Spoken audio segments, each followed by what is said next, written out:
and comedian in the 21st century. Louise Jensen candidate special, master's thesis supervisor, Jens Kirk. Louise Jensen Sherlock Holmes Aalborg University 10th semester master's thesis 2/10-2014 page 2 of 59 table of contents 1.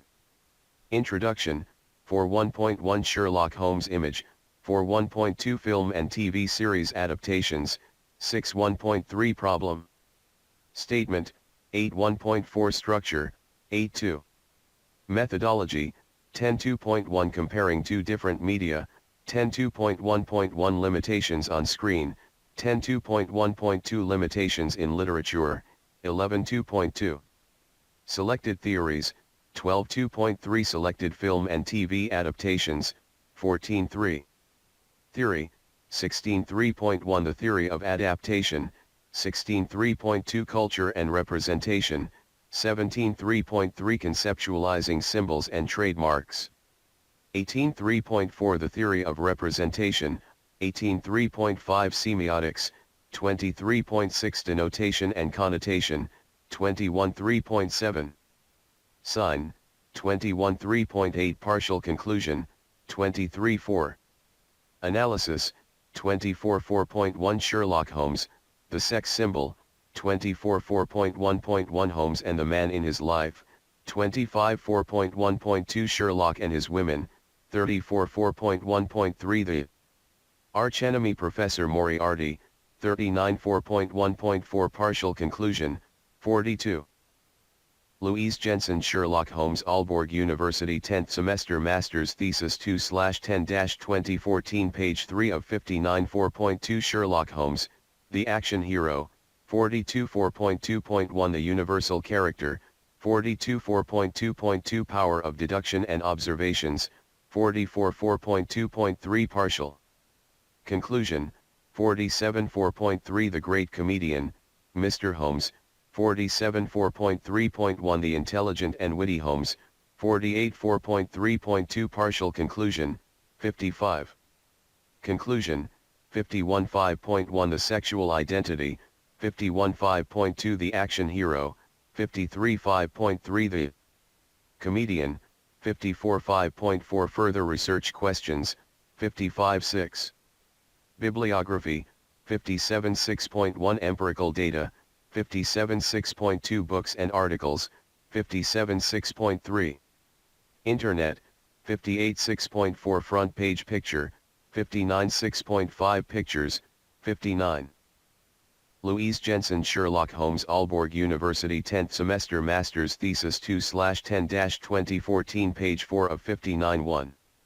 Introduction. The fascinating and famous story A Study in Scarlet is written by Sir Arthur Conan Doyle in 1887. This detective novel was the first story to feature the character of Sherlock Holmes. The novel is based on the companionship between the world's only consulting detective, Sherlock Holmes, and the veteran war doctor referred to as Dr. John Hamish Watson, Porter, 2012, p. 5. At first the story attracted little public attention and interest, however, 4 years later it became an immense success, and this ensured that Conan Doyle wrote a series of sequels, Ibid. In fact, Conan Doyle wrote 4 novels and 56 short stories about the two main characters, Ibid, p. 145. The deer stalker, the magnifying glass, and the curved pipe are signs and trademarks which make the character of Sherlock Holmes recognizable for audiences around the world. The popularity is not decreased despite the fact that some of the stories are written over 100 years ago.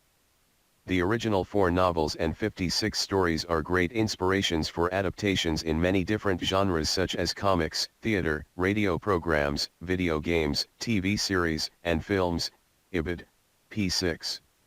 In the TV series and film adaptations, every actor, screenwriter, and director have their own ideas as to how the detective and doctor should be portrayed. Even though several trademarks reappear in the adaptations, it is remarkable that new trademarks surface. Sherlock Holmes is a sex symbol, an action hero, and a comedian in the 21st century. The different ways in which Holmes and Watson are portrayed relate to image, which the following section presents. 1.1 Sherlock Holmes image. The character of Sherlock Holmes is believed to have been inspired from Conan Doyle's own professor, Dr. Joseph Bell. Dr. Bell could diagnose patients' diseases based on minor observations, Lycett, 2008, p. 190. This must have intrigued and fascinated Conan Doyle when he created Sherlock Holmes as one of his fictitious characters. As mentioned, Holmes has been portrayed numerous times since A Study in Scarlet was published, and the character continues to be renewed and updated for new audiences. Therefore, Holmes is one of the most portrayed fictive characters in stage and cinematic productions. Porter, 2012, p. 6. Kiwi Craig, 2014. Louise Jensen. Sherlock Holmes. Aalborg University 10th semester master's thesis 2/10-2014, page 5 of 59. Despite the fact that Conan Doyle never gave a clear and thorough description of Holmes' appearance, Sidney Paget, a British illustrator, still managed to create illustrations of Holmes which helped create the image of Holmes as audiences know him today. Paget illustrated the publications in the Strand magazine. The assignment of illustrating Sherlock Holmes was supposed to be handed to his younger brother, but by accident it went to Sidney Paget. Porter, 2012, p. 25. Some believe that Paget used Walter Paget, his younger brother, as a model for Sherlock Holmes, while others claim that Paget's illustrations of Holmes were inspired by a description Dr. Watson offers in A Study in Scarlet, 1887. Hence, Dr. Watson describes Holmes, his very person and appearance were such as to strike the attention of the most casual observer. In height he was rather over 6 feet, and so excessive lean that he seemed to be considerably taller.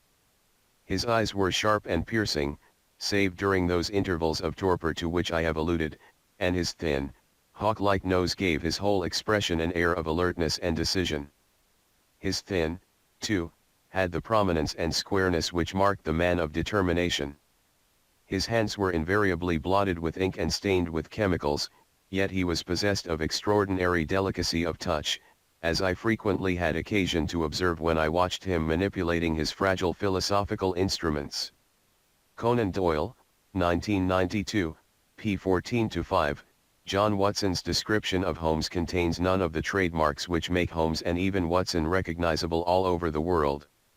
It is believed that Paget, through his illustrations, gave Holmes some of the recognizable trademarks such as the high-collared coat and the deer stalker. Porter, 2012, p. 25.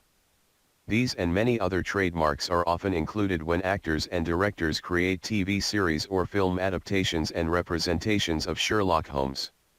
When adapting a fictional story, it is sometimes necessary to reinvent and renew the character.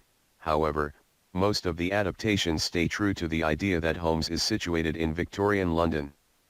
Nonetheless, in the recent adaptations the plot unfolds in modern London or New York. The plot still contains the original Conan Doyle storyline, but it is modernized to a current time scale. This also means that the fictitious character of Holmes develops and adds some new trademarks to his persona. This now means that he is a 21st century sex symbol, comedian, and action hero. When taking this into consideration, this thesis is Toronto Public Library. Louise Jensen. Sherlock Holmes. Aalborg University 10th semester master's thesis 2/10-2014, page 6 of 59. Interested in examining why these changes are possible.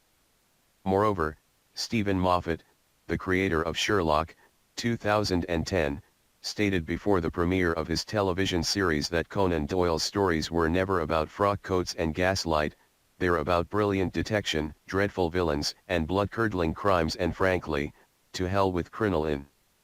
Other detectives have cases, Sherlock Holmes has adventures, and that's what matters.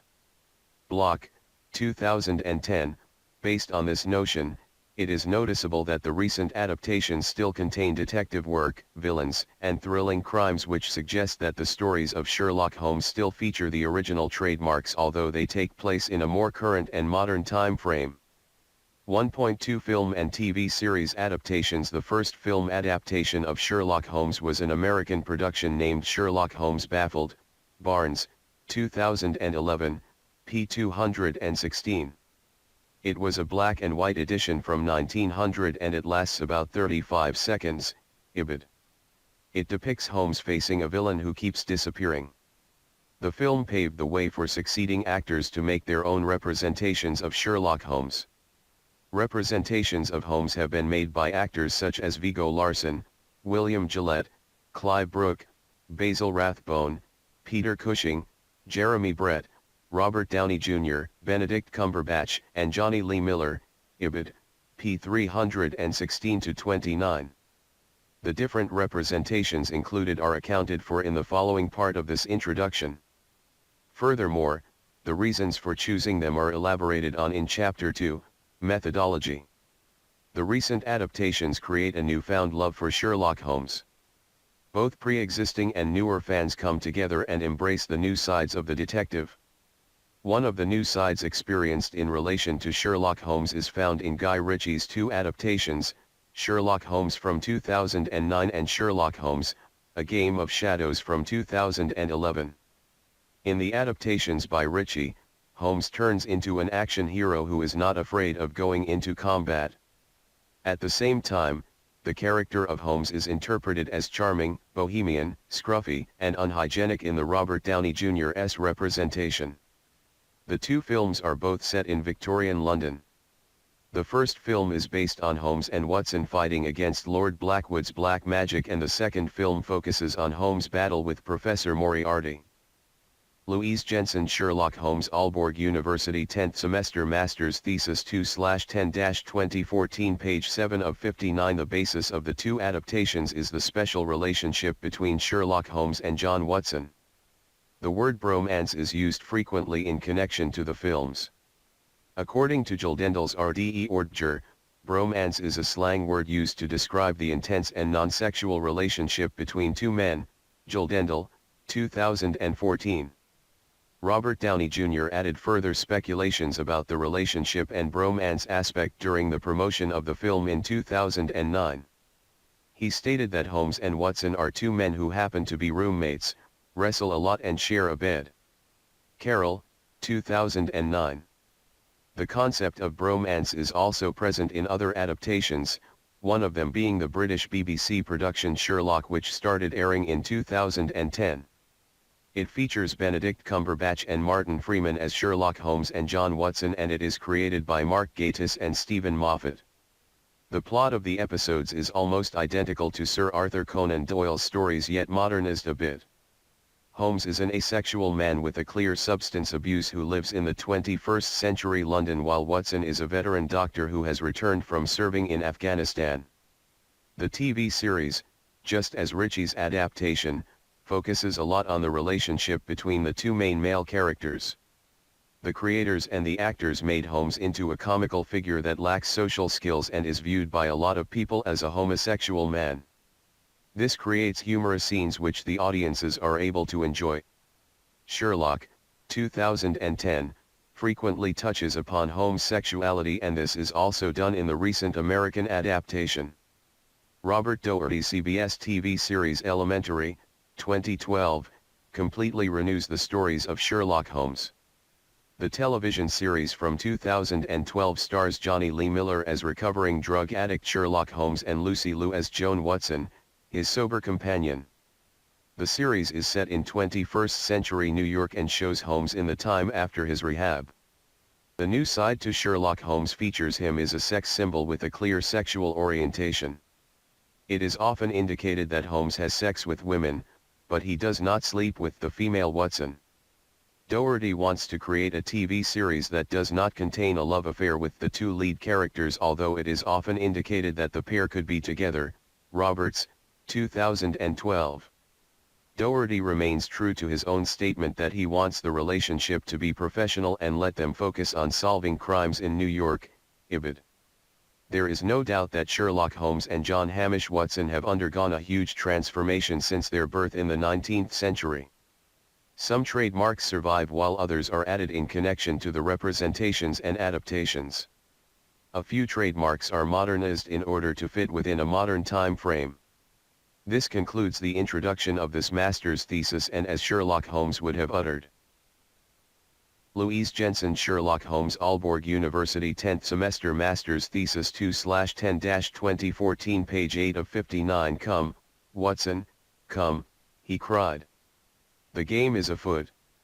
Conan Doyle, 1992, p. 711, 1.3 Problem statement. This thesis is based around the new trademarks of Sherlock Holmes. The recent adaptations introduce new sides to the character than the ones from Conan Doyle's stories. Therefore, 3 new trademarks are examined and put in the analysis. The 3 chosen trademarks are, the sexual identity of Sherlock Holmes, Sherlock Holmes as an action hero, the funny and humorous detective.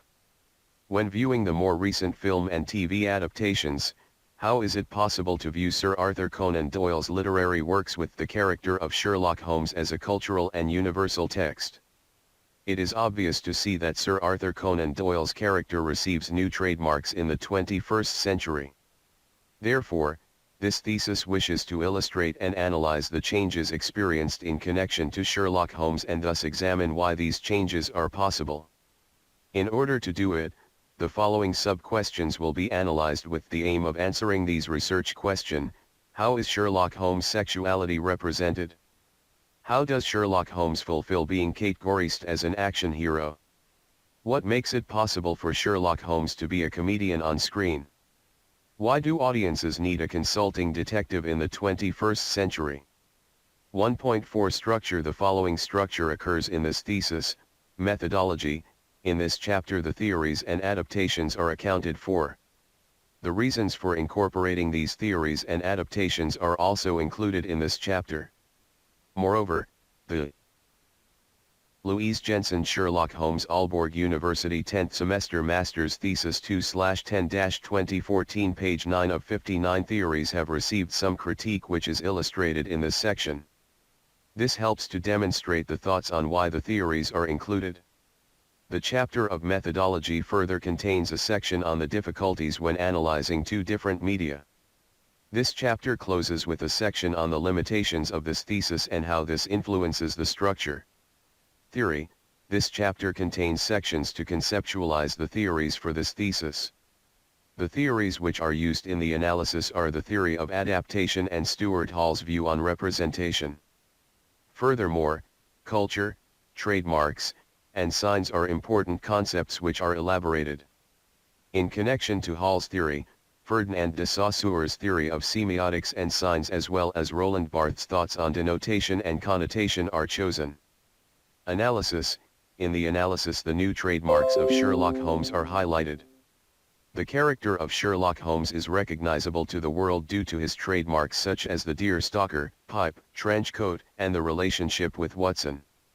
He is reinvented in newer adaptations with new trademarks such as being a sex symbol, an action hero, and a comedian. These trademarks do not entirely correspond with Sir Arthur Conan Doyle's original stories. The analysis contains several close readings from a number of adaptations and representations. These include Guy Ritchie's 2 blockbusters Sherlock Holmes, 2009, and Sherlock Holmes, A Game of Shadows, 2011, Stephen Moffat's and Mark Gatiss' Sherlock, 2010, and lastly Robert Doherty's Elementary, 2012. Conclusion. In this chapter, this thesis conclusive findings are revealed and the entire thesis is concluded on, and finally, future research questions are presented. Louise Jensen Sherlock Holmes Aalborg University 10th Semester Master's Thesis 2/10-2014 page 10 of 59-2. Methodology. In this methodological chapter, the theories, films, and TV adaptations incorporated are presented.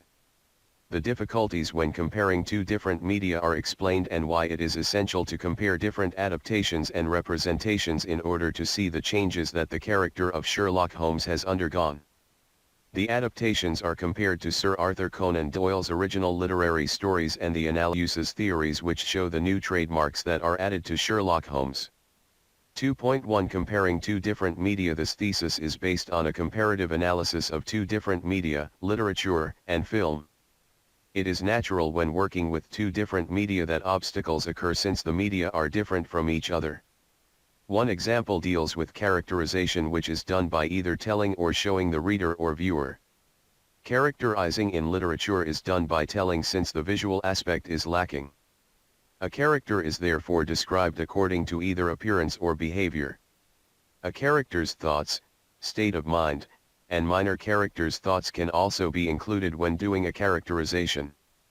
In a film or TV series, characterization is easily done by showing actions, narratives, body language, and facial expressions. It is easy for an actor or director to show a character's visual trademarks. 2.1.1 Limitations on screen. This section explains the limitations in films, since film and TV series often have a time frame which must be kept. It is important to mention in relation to this thesis that the film media do not allow the viewers to imagine their own versions of the character because an actor is representing the character. The narratives often disappear and directors use other methods to tell their stories. Examples of these methods are mentioned in the paragraph above. In relation to the stories of Sherlock Holmes, the narratives of John Watson have disappeared. Guy Ritchie, Stephen Moffat, Mark Gatiss, and Robert Doherty are the directors and creators of the films and TV series used in the analytical chapter. The above-mentioned directors have all chosen to leave out Watson's narratives, and the stories are told by either actions or through the main character Sherlock Holmes. Louise Jensen, Sherlock Holmes, Aalborg University, 10th semester, master's thesis 2/10-2014, page 11 of 59. 2.1.2 Limitations in literature. Literature often lacks the visual aspect, but this can be somewhat added by illustrations. Different types of illustrations are included in the stories of Sherlock Holmes, as the Strand magazine used illustrations by Sidney Paget. He created some of Sherlock Holmes' existing trademarks, though Sir Arthur Conan Doyle never incorporated these in his stories. An example is the deer stalker, which Conan Doyle never described in his stories. Porter, 2012, p. 25. Conan Doyle wrote that Holmes wears a close-fitting cloth cap. Conan Doyle, 1992, p. 159. That Paget, through his illustrations, turned into one of the most recognizable synonyms of the consulting detective. One of the main themes in Stuart Hall's theory of representation deals with social interactions that help to accept the cultural meanings to each word. Written words have meaning attached to them through social interactions in cultures. Stuart Hall coins representation as the production of the meaning of the concepts in our minds through language. It is the link between concepts and language which enables us to refer to either the real world of objects, people, or events, or indeed to imaginary worlds of fictional objects, people, and events. Hall, 1997, p. 17. One example is the written word car, which needs a cultural and mental understanding. The trademarks such as the deer stalker, pipe, and magnifying glass are culturally connected to Sherlock Holmes. If one sees the image of the deer stalker, one would automatically connect it to the character of Holmes. Consequently, the deer stalker is incorporated in many of the film and TV series adaptations of the stories. Despite these mentioned obstacles, the two media, literature and film, are often subjects for adaptations and representations as the ones of the consulting detective stories. The next section illustrates why the incorporated theories are chosen for this thesis. Stock, 2012. Louise Jensen, Sherlock Holmes, Aalborg University, 10th semester, master's thesis 2/10-2014, page 12 of 59. 2.2 Selected theories. The theories included in this master's thesis are coined by Stuart Hall, Ferdinand de Saussure, and Roland Barthes. Their theories are chosen because they view images as a form of language. A language carries meaning which is shaped through social interaction. The image of a man wearing a deer stalker while using a magnifying glass and smoking a pipe carries connotations and meanings. It means that most people recognize the image of the consulting detective based on these trademarks. Sherlock Holmes is an iconic image in British culture, and he is one of the most recognizable images in literature and film. The cultural theorist Stuart Hall has developed a theory of representation. It is selected for this thesis since actors and directors make representations in the form of film or TV adaptations. They create their own versions of Sherlock Holmes. According to Stuart Hall, a representation is when using language to say something meaningful about, or to represent, the world meaningfully, to other people. Hall, 1997, p. 15. Actors in these adaptations represent Holmes and are therefore conveying something meaningful about Conan Doyle's original character. The late Stuart Hall is a natural choice since his points of view shaped cultural studies. Hall's three approaches of representation are elaborated on in the analytical chapter of this thesis. Especially one approach stands out because it deals with representation as a part of shaping meanings within a culture. This approach is named the constructionist approach of representation. The public shape meanings of Sherlock Holmes both within and across cultures. Critics argue that Stuart Hall's approaches of representation are too narrow and lack an important focus upon knowledge and power relations. Hall, 1997, p. 27. As Hall states, representation was understood on the basis of the way words functioned as signs within language. But, meaning often depends on larger units of analysis, narratives, statements, groups of images, whole discourses which operate across a variety of texts. Ibid, p. 42. In this quote, Hall demonstrates that representation previously functioned only as words in a language. The words are understood as signs that are read and translated into meaning by the viewers. However, words are not sufficient enough and other principles are taken into account. Representation is concerned with social interactions and how knowledge is created and shared within these interactions. Meanings are created through interactions and help to create an image, e.g. the image of Sherlock Holmes based on his trademarks. This image is translated across cultures without using language and words. Louise Jensen, Sherlock Holmes, Aalborg University, 10th semester Master's Thesis 2/10-2014, page 13 of 59. Secondly, Ferdinand de Saussure's theory regarding semiotics and signs is applied in this thesis. Semiotics allows images to be read as a language across cultures. Each culture has their own meaning and understanding of an object or image. Some of the meanings are shared by several cultures, just as the image of Sherlock Holmes as explained in the introduction. In the book Representation, Cultural Representations and Signifying Practices, 1997, Stuart Hall includes a chapter on the critique of Saussure's theory. Some of the criticism is based on the notion that Saussure does not pay enough attention to the relations between the signifier and the signified. This could be used to refer to objects in the real world, as Hall states.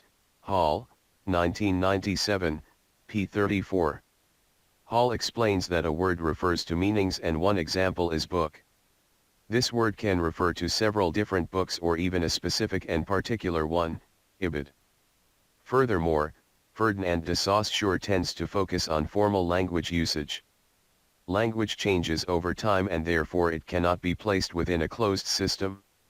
The formal and the informal language usage can change, but they both create meanings. Hall, 1997, p. 35. The critic and semiotician Roland Barthes is the third theorist to be included in this thesis. He further develops Saussure's theory on semiotics as Barthes adds and incorporates concepts such as connotations and denotations. These concepts are attached in order to pay attention to the person who is reading and interpreting the image. It is important to incorporate the person who is interpreting an image when working with such an iconic figure as Sherlock Holmes. People around the world have different personal conventions about the character, and these are useful in order to see how Holmes's trademarks have developed. However, one must keep in mind that Barthes' theory was published in 1957 and it is therefore more than 50 years old, e.g. s.edu. Still, the concepts of denotation and conation are being used in research around the world. There has been a selection between theorists due to the page limitations. Michel Foucault is one of the rejected theorists. Stuart Hall is fascinated with Foucault and is influenced by his ideas. Foucault's view on representation is concerned with the production of knowledge and meaning through discourse. Hall, 1997, p. 51.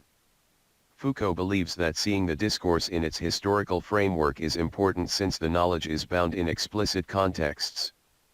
Critics agree that Foucault tends to be too involved with the discourse and not the material, ibid. Furthermore, he focuses a lot on the bond between power and knowledge in society and on how this is used by institutions to control societies. Hall, 1997, p. 47. Though, it would have been interesting to include Foucault's notion, it is beyond the scope of this thesis. One of the initial ideas for a thesis was to solely view Sherlock Holmes' sexual identity and how it has changed throughout the years, adaptations, and representations. Some of Eve Kosofsky-Sedgwick's concepts and thoughts from her book Between Men, English Literature and Male Homosocial Desire, 1985. Louise Jensen Sherlock Holmes Aalborg University 10th Semester Master's Thesis 2/10-2014 page 14 of 59 could be used as a theory. However, since she tends to focus more on the queer aspect, it would not fulfill the goals entirely.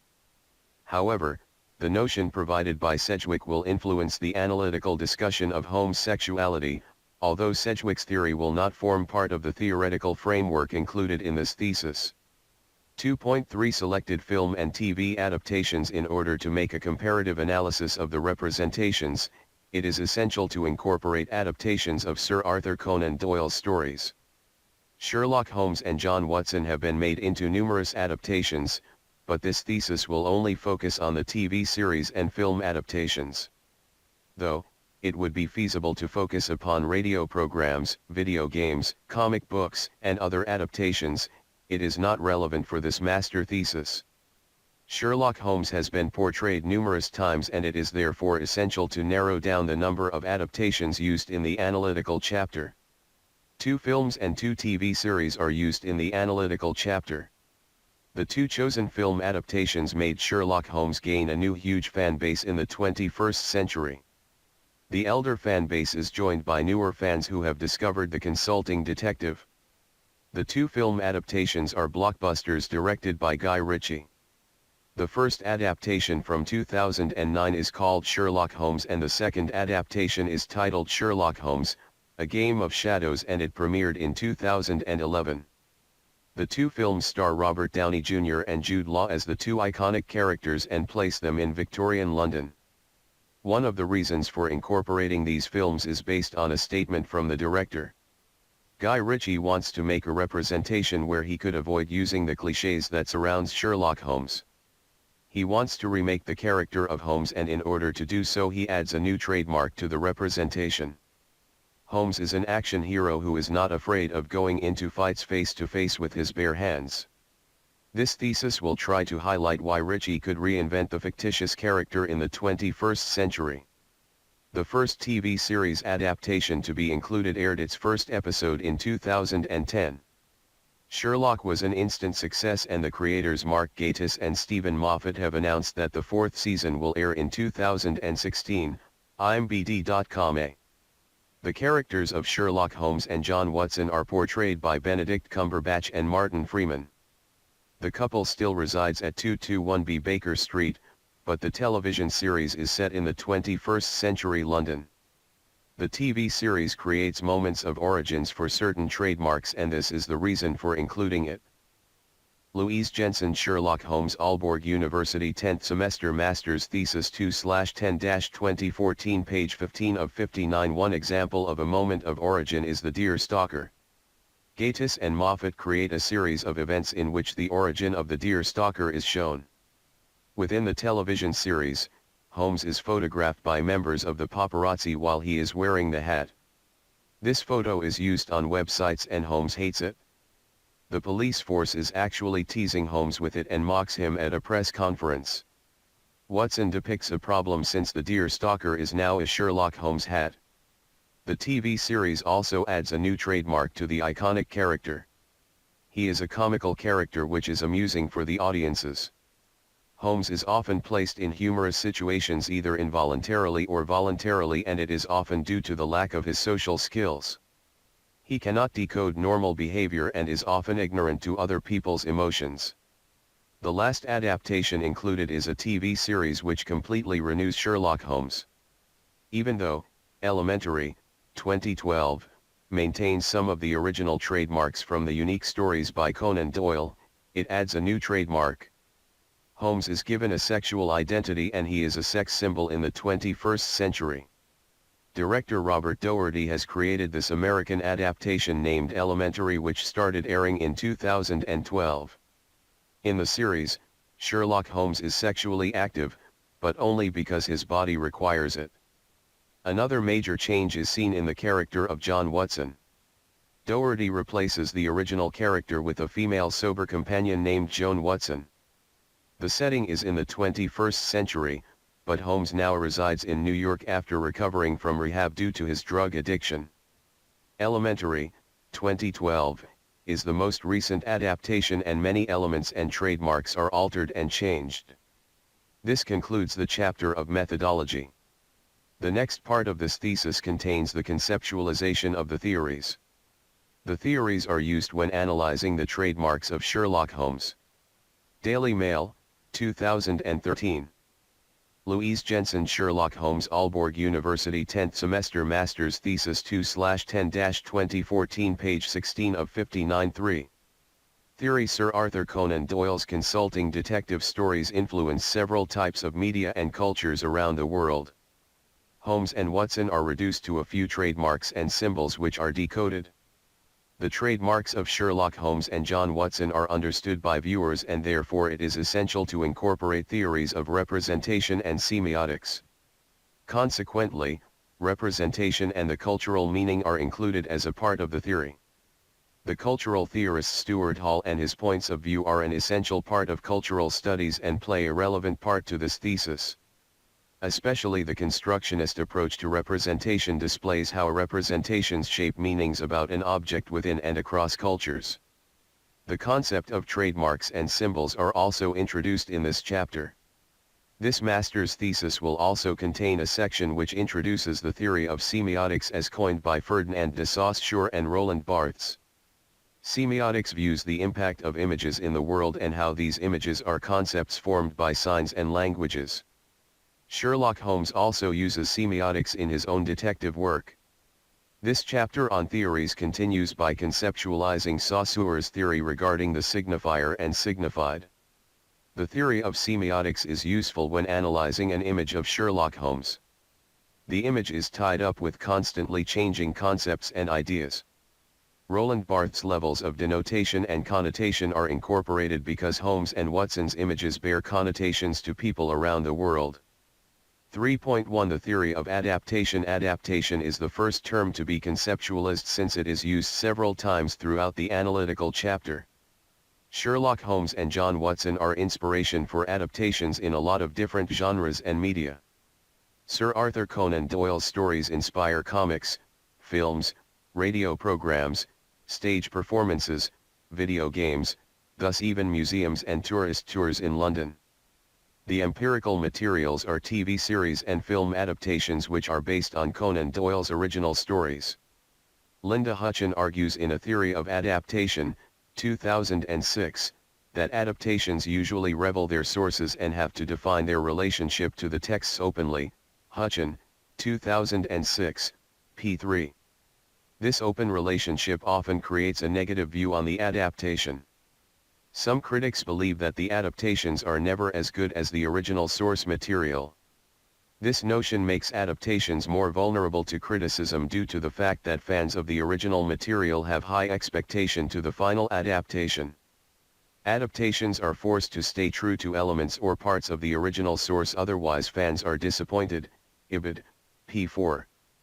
Louise Jensen, Sherlock Holmes, Aalborg University 10th Semester Master's Thesis 2/10-2014, page 17 of 59. One of the recent TV series based on Sherlock Holmes is Elementary, 2012, and it is heavily critiqued by fans. Director Robert Doherty changes many elements and has not incorporated key trademarks from the original stories which upset fans in the Sherlockian world. The series does not stay true to Sir Arthur Conan Doyle's original stories, and this is frustrating for fans who love the source material. Handelin, 2014. The British Sherlock, 2010, keeps many key trademarks and modernizes them so they will function in 21st century London. The series has not received a lot of critique because it stays true to Conan Doyle's stories. The creators Mark Gatiss and Stephen Moffat create smaller moments of origin for certain trademarks, and examples are the deer stalker and the pipe. The trademark of the pipe is also modernized. It is substituted with nicotine patches since smoking in public is banned several places in the 21st century. The original three-pipe problem is now turned into a three-patches problem. These meta moments are popular among the audiences and a reason that the series is loved. 3.2 Culture and Representation. It is important to conceptualize the concept of culture before going further into Stuart Hall's view on representation. Culture is closely linked to representation since the theory of representation is a part of cultural studies. It is hard to define the concept of culture as it shifts a lot. Longman's online dictionary defines culture as the beliefs, way of life, art, and customs that are shared and accepted by people in a particular society. Longman, A. Stuart Hall traditionally views the concept the culture as being the best within a society. The best product from different genres that is shared with audiences. The genres include painting, literature, and philosophy. The modern approach to culture divides the concept in two categories, that being high culture and popular culture. High culture is defined as the best within different genres, while popular culture is mass-produced products available to all audiences. Hall, 1997, p. 2. Hall continues and states that culture, it is argued, is not so much a set of things, novels and paintings or TV programs and comics, as a process, a set of practices. Primarily, culture is concerned with the production and the exchange of meanings, the giving and taking of meaning, between the members of a society or group. Ibid. Louise Jensen, Sherlock Holmes, Aalborg University, 10th semester, master's thesis 2/10-2014, page 18 of 59. In this quote, Stuart Hall demonstrates that he understands how the concept shifts. He describes that culture is about the meanings that are shared on a subject or an object. Culture is not defined as a steady concept. Hall sees culture as a concept that involves a power relation within society. Politics are connected with culture, but Hall understands that culture is never reduced to politics. This is due to the social and cultural struggle in a society. Proctor, 2013, p. 2. Politics cannot define what culture should be because culture requires a social actor. Culture needs to be a part of a struggle, and it is necessary because culture is active and changeable. Ibid. Politicians and societies will always argue what culture is and what culture should be. 3.3 Conceptualizing trademarks. Before continuing, it is essential to emphasize the concepts of trademarks and symbols since they are used extensively in the analytical part of this thesis. The Longman Dictionary contains 3 definitions on the noun symbol, and the first states that a symbol is a picture or shape that has a particular meaning or represents a particular organization or idea. Longman, B. An example from the Sherlockian world is the deer stalker. It is a symbol of the famous consulting detective Sherlock Holmes. The second definition states that a symbol represents something, for instance an amount or a chemical substance. Finally, the third definition, symbol refers to someone or something that represents a particular quality or idea. Ibid. The character of Sherlock Holmes represents a certain set of qualities and ideas which Sir Arthur Conan Doyle wants to portray to the readers.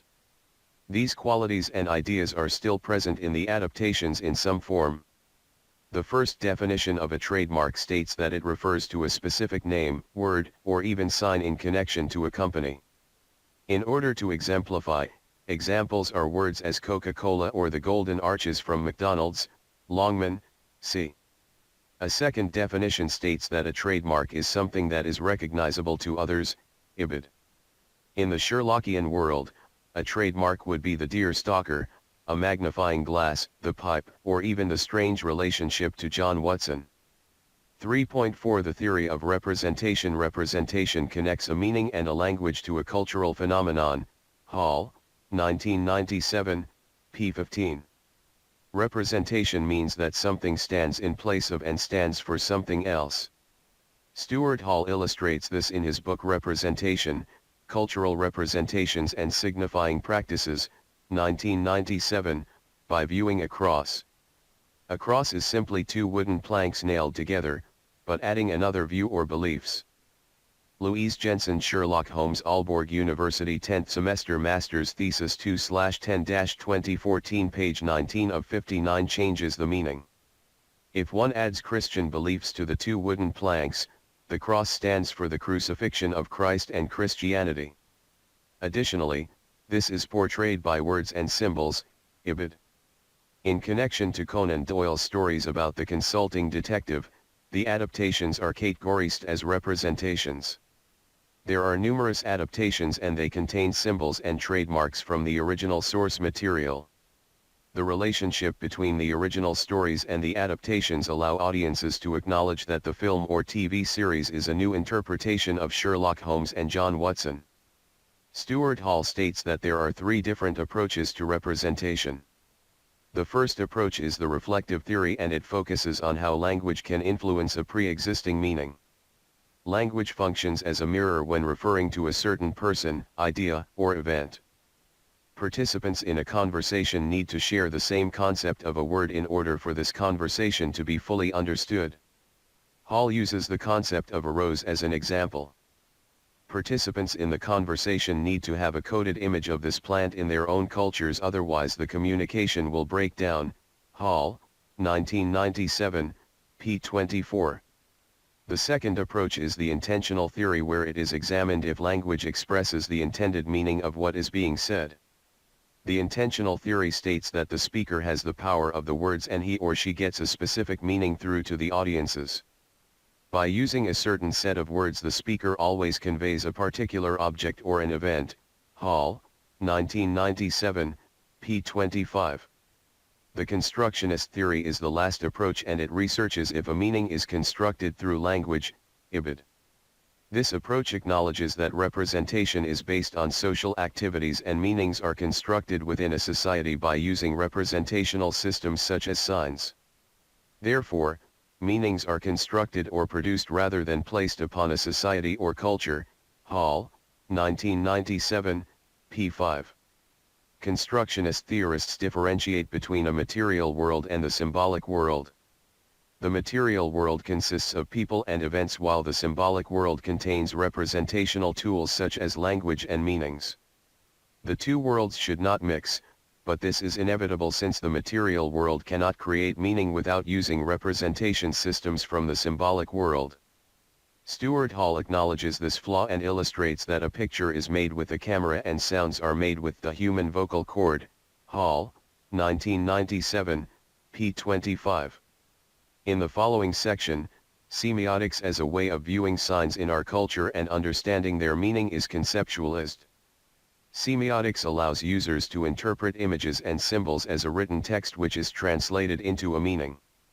It is of relevance to incorporate this notion because Sherlock Holmes and John Watson are reduced to a few recognizable signs that audiences decode. Interpreting a sign requires encoding and decoding. Encoding applies a meaning or code to a sign or image, while decoding allows the Louise Jensen, Sherlock Holmes, Aalborg University, 10th semester, master's thesis 2/10-2014, page 20 of 59, meaning to be interpreted. Hall, 1997, p. 62. Semiotics is also helpful in order to view Sherlock Holmes and John Watson as cultural symbols and iconic figures. 3.5 Semiotics. Ferdinand de Saussure developed the theory of semiotic, which states that since all cultural objects convey meaning, and all cultural practices depend on meaning, they must make use of signs, and insofar as they do, they must work like language works, and be amenable to an analysis. Hall, 1997, p. 36. In other words, culture is reduced to readable signs which are analyzed. Saussure's theory was criticized since it did not incorporate the interpreter. The French critic Roland Barthes believes that semiotics is more than construction of words and their representation, ibid, p. 42. He further develops Saussure's thoughts and implements the importance of the reader or interpreter. In 1972, Barthes published Mythologies, in which he uses semiotics as a mean of analyzing popular culture. He sees signs as meanings that are shared and communicated across the world. Hall, 1997, p. 36. Saussure believes that language consists of signs which are readable. A sign can be anything, just as Saussure demonstrates in the following quote. Language is a system of signs that express ideas, and it therefore comparable to a system of writing, the alphabet of deaf mutes, symbolic rites, polite formulas, military signals, etc. But it is the most important of all these systems. Saussure, 2011, Chapter 3, Semiotics is applied to more than words, signs, and images. It is used on objects or events such as food and TV programs since they carry connotations.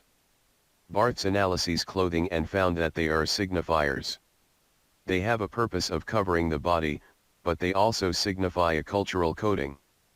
An example of a cultural coding is a pair of blue Levi's jeans that refers to a set of American values. Hereby clothing becomes a sign which is readable, Ibid, p. 38. The character of Sherlock Holmes uses semiotics in his own work, but he renames it the science of deduction. He deduces elements and traces which ordinary people ignore or neglect. The objects in Holmes' investigation contain signs that are decoded based on the information that the reader has. Sherlock Holmes has a lot of information which allows him to decode the message faster than others. Louise Jensen, Sherlock Holmes, Aalborg University, 10th semester, master's thesis 2/10-2014, page 21 of 59, decodes what others fail to do, and this is one of the reasons why he is a successful consulting detective. He has some personal troubles when it comes to decoding society's codes and messages that are put forward in social interactions. The next section focuses on Roland Barthes' theory on denotation and connotation. Saussure failed to incorporate the reader, which Barthes' theory accomplishes. This is helpful when viewing the representations of Sherlock Holmes and John Watson as cultural texts. 3.6 Denotation and connotation. Roland Barthes further develops Saussure's pre-existing theory of semiotics by adding a theory on denotation and connotation. Barthes wants to incorporate the reader and the cultural references that he or she uses. Denotation refers to the physical aspects of the signal, and David Crow describes it as a photograph of a child represents a child. No matter who photographs the child and how they are photographed, in this first order of signification, they still just represent child. Crow, 2010, p. 55. Connotation happens when the reader applies a system of codes to the sign in order to interpret the meaning. The codes come from the reader's cultural background, and the codes are therefore personal conventions which differ depending on the cultures. The conventions are agreements to how the sign and image are read and how the readers are supposed to respond. Ibid. The deer stalker is an example from the Sherlockian world. When a viewer sees this particular hat with ear flaps, most people automatically think of Sherlock Holmes. This is due to the cultural values the image of Holmes has and how it is spread throughout cultures and societies. Connotations are also obtained manually, and one example arises when taking a photograph or creating an image. The photographer obtains certain connotations by using different strategies such as soft or hard lighting, various frames, and different color schemes. Ibid. The following concepts to be conceptualized are also defined by Ferdinand de Saussure. It is the concepts of signifier and signified which Saussure uses when interpreting a sign. 3.7 Sign. Stuart Hall claims that there are two definitions on the concept of signs, an iconic sign and an indexical sign. The iconic sign symbolizes the visual sign, while the indexical sign is written or spoken signs. Hall, 1997, p. Louise Jensen, Sherlock Holmes, Aalborg University, 10th semester, master's thesis 2/10-2014, page 22 of 5920. Ferdinand de Saussure views a sign as containing both a signifier and a signified. The signifier and the signified function together and cannot be separated. The signifier is the form of the sign, that being either a word, image, photo, or even an object. The signified is the concept that the signifier tries to let the interpreters decode. Hall, 1997, p. 31. The relationship between the signifier and the signified are unnatural since there is no obvious connection between the two concepts. Berger, 2013, p. 9. Saussure states that signs must be defined by relatives and the difference between these relatives. An example is the concept of father, which is not fully understood without concepts like mother and child. Hall, 1997, p. 31. Saussure adds the importance of differences since, marking of difference within language is fundamental to the production of meaning, ibid. It is essential to understand the meanings behind the signs in order to connect words with concepts. This is illustrated by using binaries or direct opposites such as black and white or night and day. Saussure argues that signs do not have fixed meanings and these meanings can change. Cultural codes are not universally fixed meanings and words can change meanings both within and across cultures and societies. Hall, 1997, p. 32. Hall uses the example of the word black, which has undergone a transformation in regards to the meanings attached to it. The word was previously associated with evil and dangers, but it has been redeemed. One initiative to change the meanings of the word is a slogan from the 1960s: "Black is beautiful, ibid." The signified is produced and shaped through history and the cultures the signified exists within. Stuart Hall states in Representation, Cultural Representations and Signifying Practices, 1997, that this opens up meaning and representation, in a radical way, to history and change. It is true that Saussure himself focused exclusively on the state of the language system at one moment of time rather than looking at linguistic change over time. However, for our purposes, the important point is the way this approach to language unfixes meaning, breaking any natural and inevitable tie between signifier and signified. This opens representation to the constant play or slippage of meaning, to the constant production of new meanings, new interpretations. Hall, 1997, p. 32, this underlines that meanings about signs, and representations, are not fixed. They change throughout time and the social interactions such as language usage. There is an active process when a reader tries to interpret a sign or representation about a concept. Louise Jensen, Sherlock Holmes, Aalborg University, 10th semester, Master's Thesis 2/10-2014, page 23 of 59. 3.8 Partial conclusion. This concludes the theory section and all concepts are conceptualized.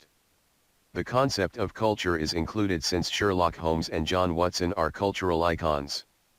The theory of representation is important for this thesis because actors and directors adapt and give their view on how to represent the characters.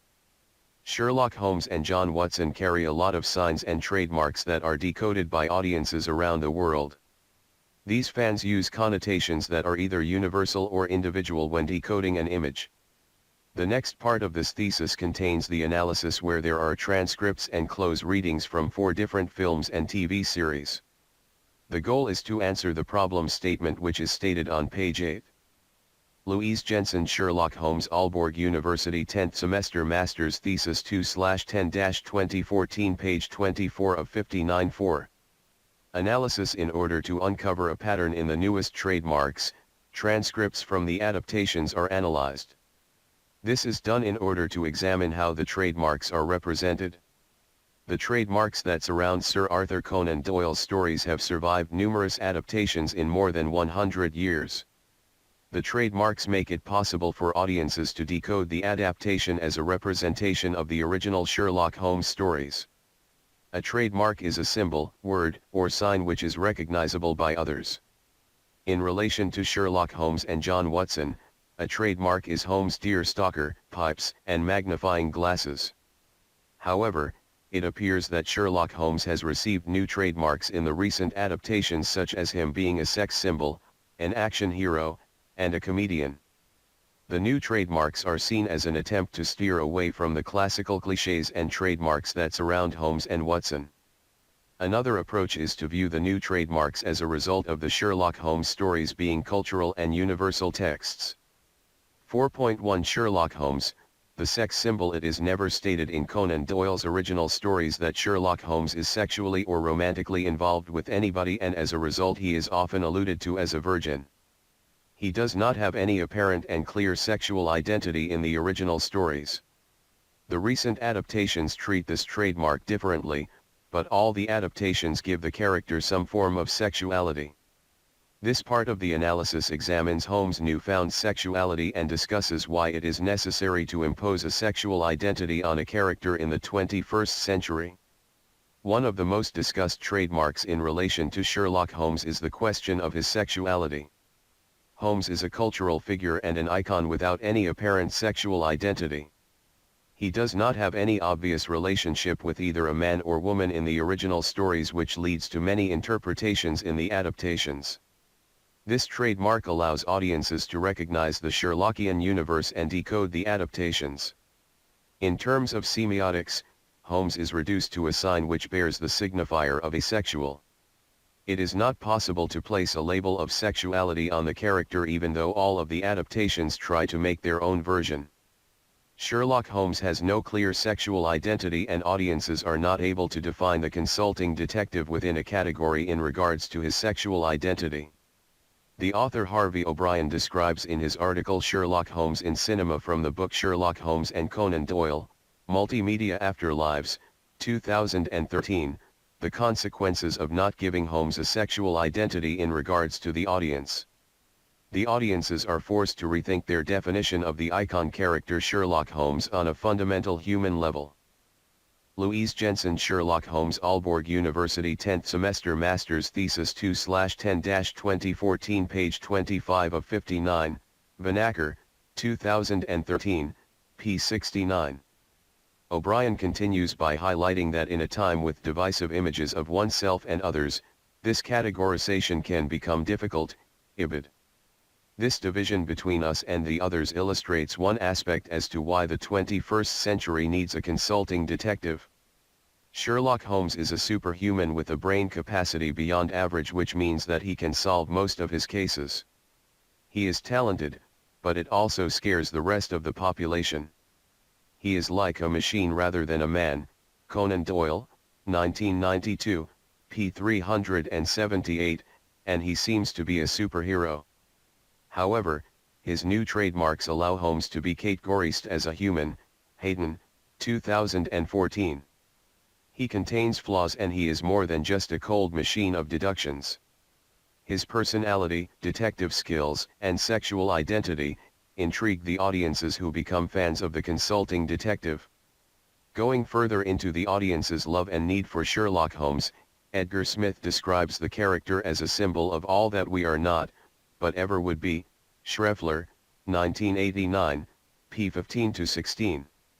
In Edgar W. Smith's The Implicit Holmes, 1946, he delivers a few reasons as to why readers love Holmes. It is due to the love of the Victorian time period, the love for England and London, and lastly, that Holmes is everything that the readers are not. Sherlock Holmes is the superhero who can trample evil and set aright the wrongs with which the world is plagued. Ibid, and do so without failing. In regards to semiotics, Holmes is a symbol of an ordinary man who saves the British society, and this is what the world requires at present. 4.1.1 Holmes and the Man in His Life. The Criminal Law Amendment Act was passed in 1887 and Section 11 was added to the Amendment Act. Section 11, or the Leiboucher Amendment, states that any male person who, in public or private, commits, or is party to the commission of, or procures the commission by any male person of, any act of gross indecency with another male person, shall be guilty of a misdemeanor, and being convicted thereof shall be liable at the discretion of the court to be imprisoned for any term not exceeding 2 years, with or without hard labor. Cook, 2003, p. 42. The Amendment Act previously concerned sodomy which occurs between men, women, and beasts. Ibid, but Section 11 targets homosexual men. Homosexuality between men was made illegal, and men could be sentenced with up to 2 years of hard labor if being convicted. Homosexual men would try to keep relationships secret and not out in public. This would create frustrations and cause a lot of debate in.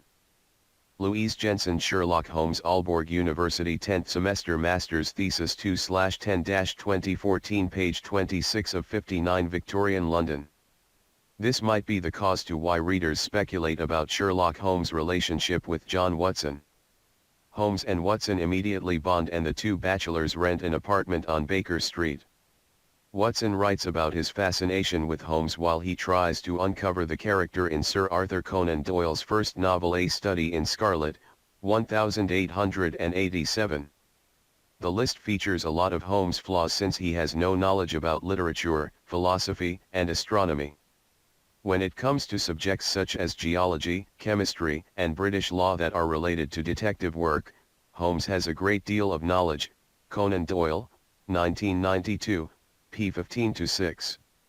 John Watson is more skeptical about the two bachelors moving in together, but does it in necessity in Mark Gatiss and Stephen Moffat's adaptation of Sherlock, 2010. Holmes and Watson's relationship is questioned throughout the series and there is an underlining joke about the two men being homosexual. Holmes does not mind, but Watson denies this fact and often states that he likes women. He has several girlfriends and eventually ends up married to Mary Morstan just as the novel The Sign of the Four, 1890, implies when Watson asks for her hand in marriage. Conan Doyle, 1992, p. 113.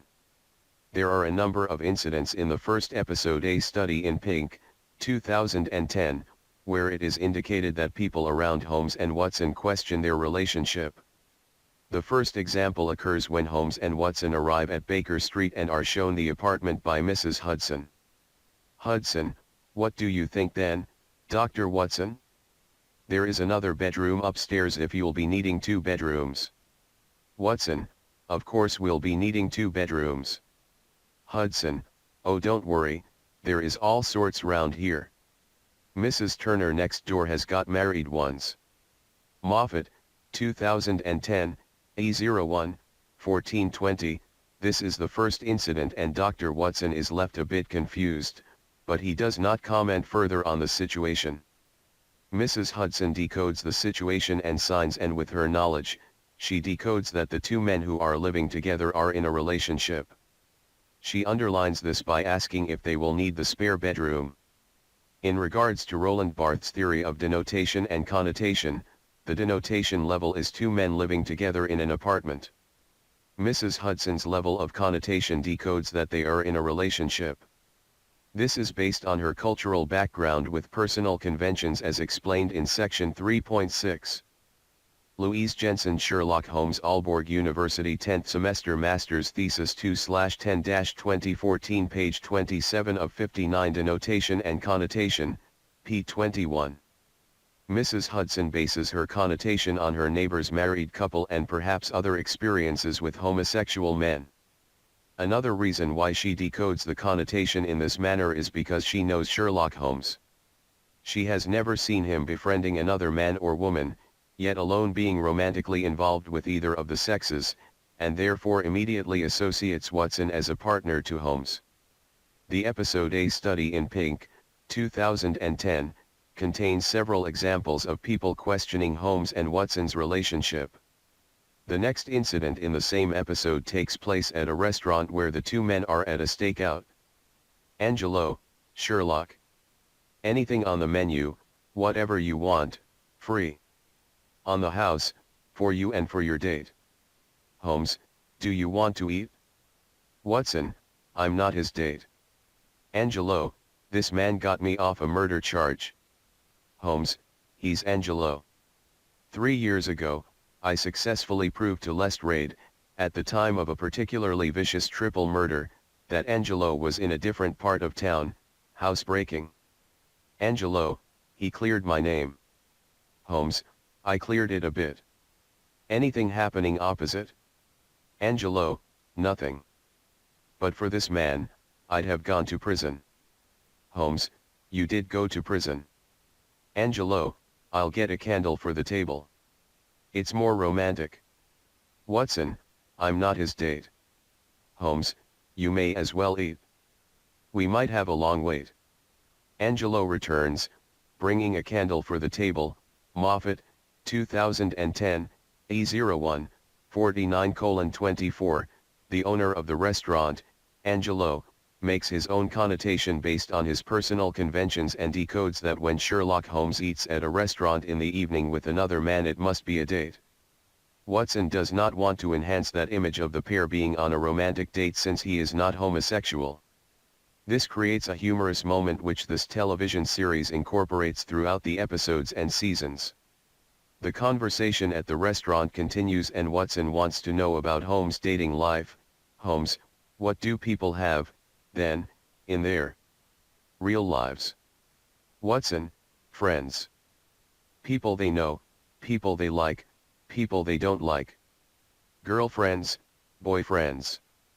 Louise Jensen, Sherlock Holmes, Aalborg University 10th semester master's thesis 2/10-2014, page 28 of 59. Holmes, yes, well, as I was saying, dull. Watson, you don't have a girlfriend, then? Holmes, girlfriends. No, not really my area. Watson, MMO, right. Do you have a boyfriend? Which is fine, by the way. Holmes, I know it's fine. Watson, so you've got a boyfriend, then? Holmes, no. Watson, right. Okay. You're unattached. Like me. Fine. Good. Holmes, John, I think you should know that I consider myself married to my work, and while I'm flattered, I'm really not looking for any. Watson, no, I'm not asking. No. Moffat, 2010, A01, 50:21. In this transcript, Holmes and Watson talk about Holmes' sexual orientation, but Holmes does not have one and considers himself married to his work. Furthermore, Holmes misinterprets Watson's questions and thinks that Watson is attracted to him. This is a clear sign of how Watson decodes Holmes' preferences and makes his own deductions. Sherlock Holmes and John Watson's relationship is the subject for numerous discussions ever since the original stories were published. The adaptations have since been focusing further on this special relationship, and this creates additional discussions. It explains why Stephen Moffat and Mark Gatiss choose to incorporate the discussion within their TV series. It is not the last time during the 3 seasons of Sherlock, 2010, that Watson is facing people's assumptions of their special relationship. Within the last couple of adaptations, the relationship is essential as a trademark. The trademark is necessary since audiences decode the Sherlockian universe from it. In his article Adapting Doyle in the 21st Century, 2013, from the book Sherlock Holmes and Conan Doyle, Multimedia Afterlives, Bran Nicole argues that Sherlock Holmes' attraction to his consulting detective work, and how it excites Holmes, gives the character a kind of sexual satisfaction. Vanacker, 2013, p. 137. In the previous transcript, Holmes states that he considers himself married to his work, which corresponds with the original Conan Doyle stories since Holmes never marries. Nicole focuses on Benedict Cumberbatch's representation and his dramatic way of showing satisfaction when the pieces come together or a new clue is revealed. Nicole turns to Sigmund Freud's term epistemophilia when he highlights Cumberbatch's O's and Os when doing detective work. Vanacker, 2013, p. 137.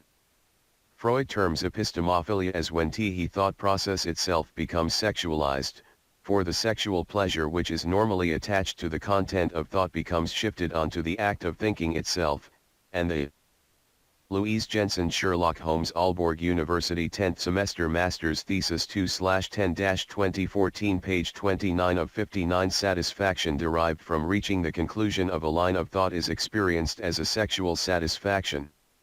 Freud, 1984, p. 124, Gatiss and Moffat's Sherlock, 2010, focuses a lot on the practice and how Holmes reaches his conclusions by solving the cases. This means that in regards to Freud's term epistemophilia, the BBC series is hugely sexualized and it holds a greater focus than, for instance, the Holmes-Watson or Holmes-Adler relationship. The character of Irene Adler brings the topic of Holmes' sexual satisfaction up by saying that brainy is the new sexy. Moffat, 2012, A01, 26:48. Sherlock Holmes is reinvented by Moffat and Gatiss, and he is a sexual symbol in the 21st century.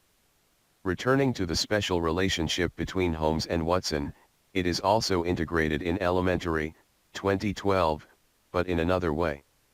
The creators changed the character of John Watson into a female character named Joan Watson. She is a former doctor who is currently working as a sober companion. In the light of this change, I will return to a statement from Robert Doherty that was emphasized earlier in section 1.2 Film and TV series adaptations on page 6. The creators Robert Doherty and Carl Beverly want to prove that a man and a woman are able to work together without having a sexual relationship. The statement was made in an interview at Comic-Con in 2012. I knew that it would be inevitable that people would be fascinated by the will they, won't they? The question came up. I like that the question is there and that it exists. I don't want them to end up in bed together. That's just not what the show would go for. I don't think that would be true to the spirit of the original relationship between the two characters, and that's important to me. I would like to show that a man and a woman can be friends and do this kind of work and live together and not end up romantically entangled. Roberts, 2012, Beverly continues with the statement, Rob E.R.T. Doherty often calls it a bromance, but one of the brothers just happens to be a woman, Ibid. The creators want this relationship to be as close and similar as possible like the one from Conan Doyle's original stories. They achieve this with their own adaptation and IMDb, 2012. Louise Jensen, Sherlock Holmes, Aalborg University 10th Semester Master's Thesis 2/10-2014, page 30 of 59. Representation which incorporate a form of bromance. At first, Johnny Lee Miller's Sherlock Holmes is doubtful in regards to Joan Watson since Holmes' father employed her. As the series progresses, Holmes grows fond of Joan Watson, but he never indulges in a sexual relationship with her. The question of Sherlock Holmes' sexuality is answered quickly in the series. In the first episode, Joan Watson discovers a female leaving Holmes' house and starts questioning him about it. Watson, I'll be available to you 24/7. Holmes, do you believe in love at first sight? Watson, Holmes, I know what you're thinking, the world is a cynical place and I must be a cynical man, thinking a woman like you would fall for a line like that. Moving closer to Watson, thing is, it isn't a line, so please hear me when I say this. Standing right in front of Watson, I have never loved anyone as I do you right now, in this moment. Holmes turns on one of the TV screens and this exact monologue is playing. He has been trying to memorize it completely. Watson, there was a woman leaving just as I got here. Did she get you high? Holmes, actually, about 6 feet. A pair of fluffy handcuffs is shown. I actually find sex repellent. All those fluids and all the sounds, but my brain and my body require it to function at optimum levels, so I feed them as needed. You're a doctor, you understand. Doherty, 2012, E01, 233, in the beginning, the audience is led to believe that Holmes is in love with Watson. However, this is not true, which creates an amusing situation based on the speculations of the Holmes-Watson relationship. The humorous aspect is also underlined in the way Holmes' lack of social skills makes him unknowingly funny for the audiences. He is not aware of the fact that a man should not say this to a woman without meaning it, otherwise it hurts her feelings. However, the sexuality of Holmes is quickly revealed and it takes the audiences by surprise. The character of Sherlock Holmes is connected with several trademarks and one of them is asexuality. This trademark is changed and also the level of connotation for many of the viewers. Viewers with the right background knowledge know that Holmes is normally asexual. This collides with the pre-existing connotations and these must be changed. Holmes admits having a sexual relationship with a woman, but since he does not like engaging in sex, he rationalizes it. He feels obligated to engage in sexual activities since his body and brain requires it in order to function at an optimal level. Still, he does not turn to Joan Watson when it comes to having a sexual relationships, and this corresponds with the idea of bromance in the TV series. Louise Jensen Sherlock Holmes Aalborg University 10th Semester Master's Thesis 2/10-2014 page 31 of 59 Beverly uses the term bromance when looking at the relationship between the two main characters, but this is not the first time the relationship is categorized by using this term. Guy Ritchie's two blockbusters from 2009 and 2011 integrate the ideas of bromance to its fullest. Ritchie states in the extra material on the DVD version of Sherlock Holmes, 2009, that he has a vision of reinventing Holmes without incorporating clichés or trademarks that embody the character. Ritchie, 2009. The question remains if it is possible to shed all of the trademarks or if it is necessary to incorporate some of them. Robert Downey Jr. and Jude Law have the leading roles in Ritchie's adaptations. In previous adaptations, Dr. Watson is often depicted as an overweight, middle-aged man, but Ritchie has cast Law, who 10 years ago was named the sexiest man. People, 2004. Downey Jr. is the bad boy of Hollywood due to his drug abuse and imprisonment, and he transfers this aspect to the character. Holmes is more capable of using his martial arts when going into a fight, causing the character to be more of an action hero. Watson is also more action-minded and he often carries a firearm. In Sherlock Holmes, A Game of Shadows, 2011, Law often shots his weapon and even a cannon in order to rescue Holmes from Moriarty. Ritchie, 2011. The two main actors create a special relationship both on screen and off-screen, and the original Holmes-Watson relationship is maintained. The two men establish their relationship within the first minutes of Sherlock Holmes, 2009, Holmes and Watson are suffocating a man. Watson, I like the hat. Holmes, I just picked it up. Watson, you remembered your revolver? Holmes, knew I forgot something. I thought I left the stove on. Watson, you did. Man gets unconscious. Holmes, I think that's quite enough. You are a doctor after all. They both let go of the man. Holmes, always nice to see you, Watson. Ritchie, 2009, 3 o'clock. In this transcript, the two men bicker on each other and they sound like a married couple. It is the first interaction between Holmes and Watson and it sets the mood for their friendship in the film. It is very humorous and at the same time it underlines the fact that Holmes is now represented as an action hero. Throughout the two Ritchie films, Downey Jr.'s Holmes has inner monologues before a fight scene. He goes. Louise Jensen Sherlock Holmes Aalborg University 10th Semester Master's Thesis 2/10-2014 page 32 of 59 through each step of the attack and analyzes the possible outcome. However, this is further analyzed in section 4.2 Sherlock Holmes, the action hero, where quotes and transcripts from the films are examined.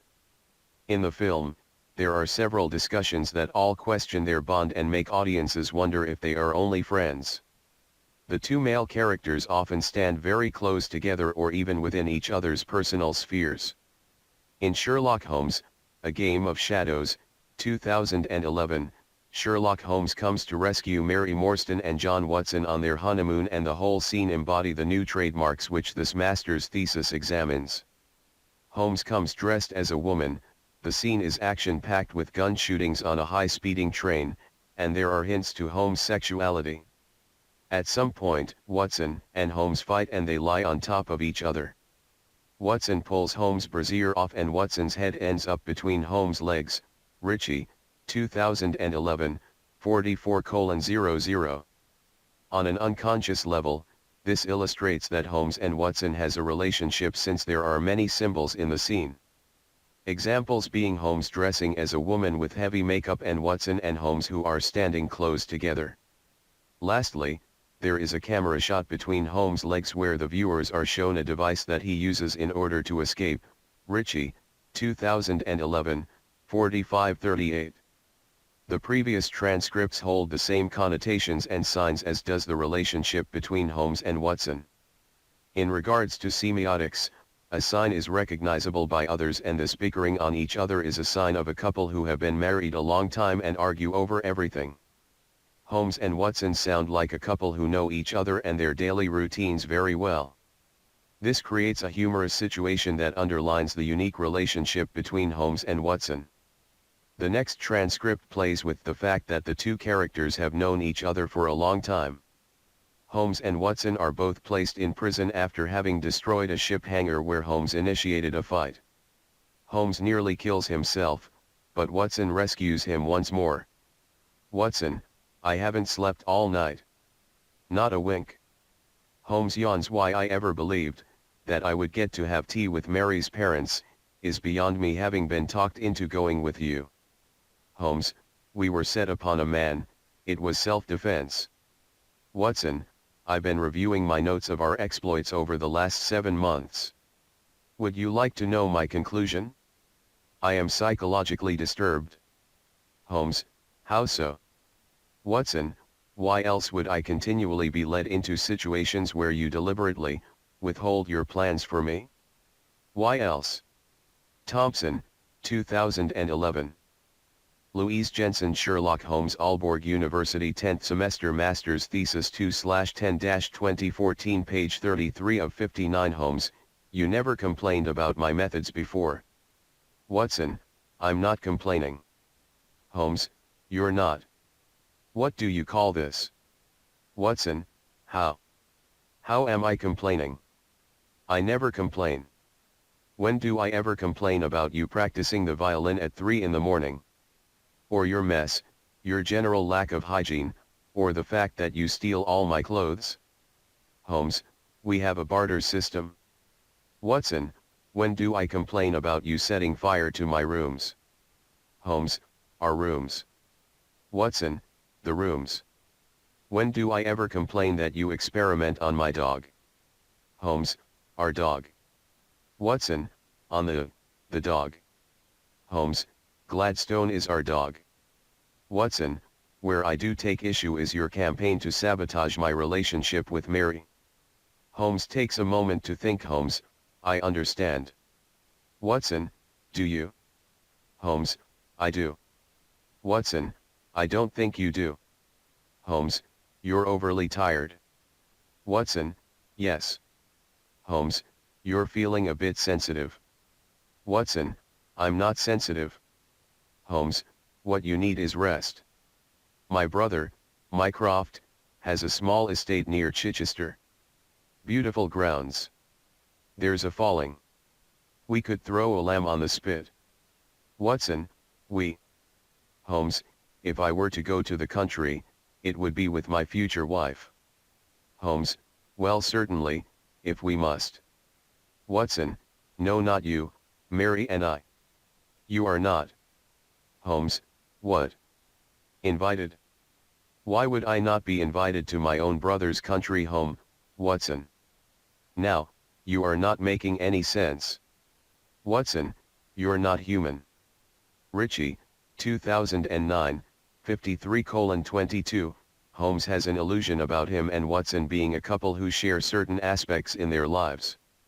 He is ignorant and makes the whole situation awkward and humorous by being delusional.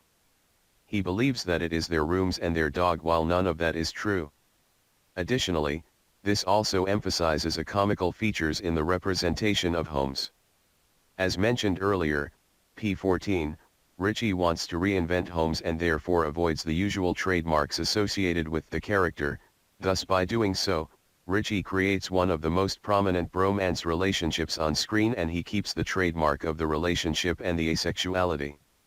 Holmes still got eyes for Irene Adler while working closely together with Watson. Louise Jensen, Sherlock Holmes, Aalborg University, 10th semester, master's thesis 2/10-2014, page 34 of 59. Additionally, Sherlock Holmes, A Game of Shadows, 2011, incorporates Mycroft Holmes, who is represented by Stephen Fry. The two brothers have a love-hate relationship, and the director comes up with a humorous feature. It is often suggested in the films that Sherlock Holmes is homosexual, while the sexuality of Mycroft Holmes is never revealed. However, Stephen Fry is open about being homosexual. He is comfortable with his own body and displays it in the film. He surprises Morstan in one scene by walking naked around while his nearly blind butler is present, and the whole scene is awkward. Ritchie, 2011. 4.1.2 Sherlock and his women. This concludes the section where the focus was on the man in Sherlock Holmes' life. This chapter goes on to focus on the women that are a part of the iconic character's existence. Sir Arthur Conan Doyle's short story A Scandal in Bohemia, 1892, features a love interest for Holmes.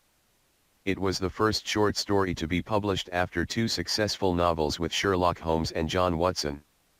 Irene Adler appears in this short story and she ends up deceiving both the King of Bohemia and the consulting detective. Holmes refers to her as the woman, Conan Doyle, 1992, p. 117, and she is one of the trademarks from the Sherlockian universe.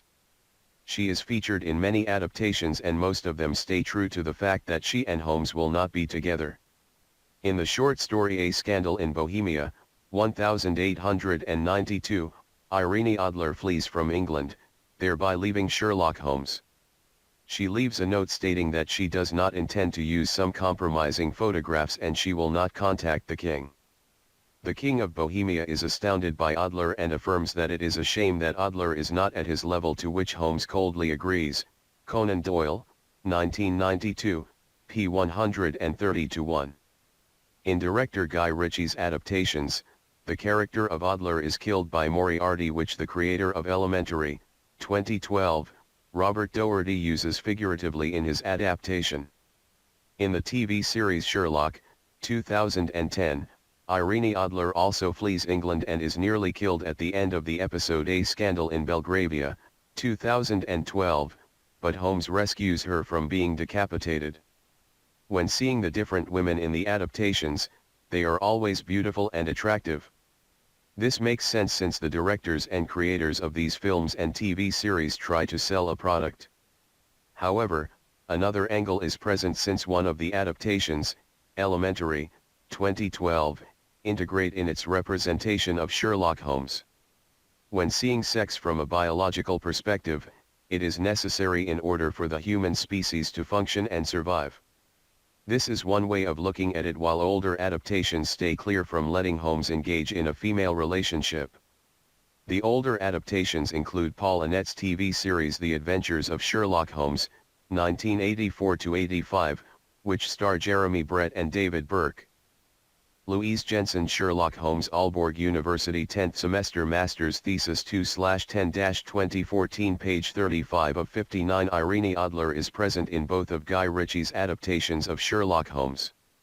It is clear that Robert Downey Jr.'s Holmes is fascinated and in love with the female character.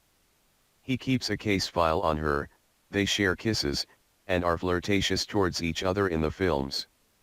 Furthermore, Adler double-crosses Holmes and he ends up chained, nearly naked in a hotel room, only covering his private parts with a pillow. Ritchie has underlined the two characters' prior history by letting Adler refer to a hotel room as our old room. Ritchie, 2009, 29:20. However, in Sherlock Holmes, A Game of Shadows, 2011, Irene Adler is unfortunately killed, which of course shocks Holmes. He clearly shows emotions towards her just as in the original Conan Doyle story A Scandal in Bohemia, 1892. Conan Doyle's Holmes is torn between his emotionless appearance and his admiration for Irene Adler. In the beginning of this short story, Watson notices that, to Sherlock Holmes, she is always the woman. I have seldom heard him mention her under any other name. In his eyes she eclipses and predominates the whole of her sex. It was not that he felt any emotion akin to love for Irene Adler. All emotions, and that one particularly, were abhorrent to his cold, precise but admirably balanced mind. He was, I take it, the most perfect reasoning and observing machine that the world has seen, but as a love he would have placed himself in a false position. He never spoke of the softer passions, save with a jibe and a sneer. They were admirable things for the observer, excellent for drawing the veil from men's motives and actions.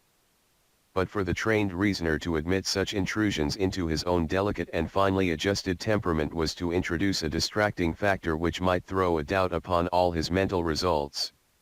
Grit in a sensitive instrument, or a crack in one of his own high-power lenses, would not be more disturbing than a strong emotion in a nature such as his. And yet there was but one woman to him, and that woman was the late Irene Adler, of dubious and questionable memory. Conan Doyle, 1992, p. 117, a prime example from Sherlock Holmes, 2009, illustrates the love triangle that Holmes shares with Adler and Watson. The incident takes place when Holmes and Watson attempt to rescue Adler from being killed in one of Lord Blackwood's traps. The whole scene is action-packed, but Holmes still manages to deliver a few humorous comments, such as when Holmes tries to collect tools in order to free Adler. The tools are in Watson's belt, and Holmes states that old boy Watson should not get excited since Holmes is very close to Watson's private parts. Ritchie, 2009, 1 hour 19 minutes and 30 seconds. The three characters are standing very close together throughout the scene, either face to face or near their genitals. This entire scene illustrates the love triangle that exists between the three characters in most of the adaptations. The character of Sherlock Holmes is categorized as a hetero, homo, and asexual man, which this example showcases. Louise Jensen, Sherlock Holmes, Aalborg University 10th semester master's thesis 2/10-2014, page 36 of 59. Even though Guy Ritchie states that he wants to avoid the clichés and trademarks that surround the character, he incorporates the character of Irene Adler. She is a symbol of homosexuality, or lack hereof, and she is the only one female who has manipulated and tricked Holmes. Robert Downey Jr. creates a representation of Sherlock Holmes with feelings towards a certain woman. In addition, Downey makes the relationship between the two characters, Holmes and Adler, seem strange.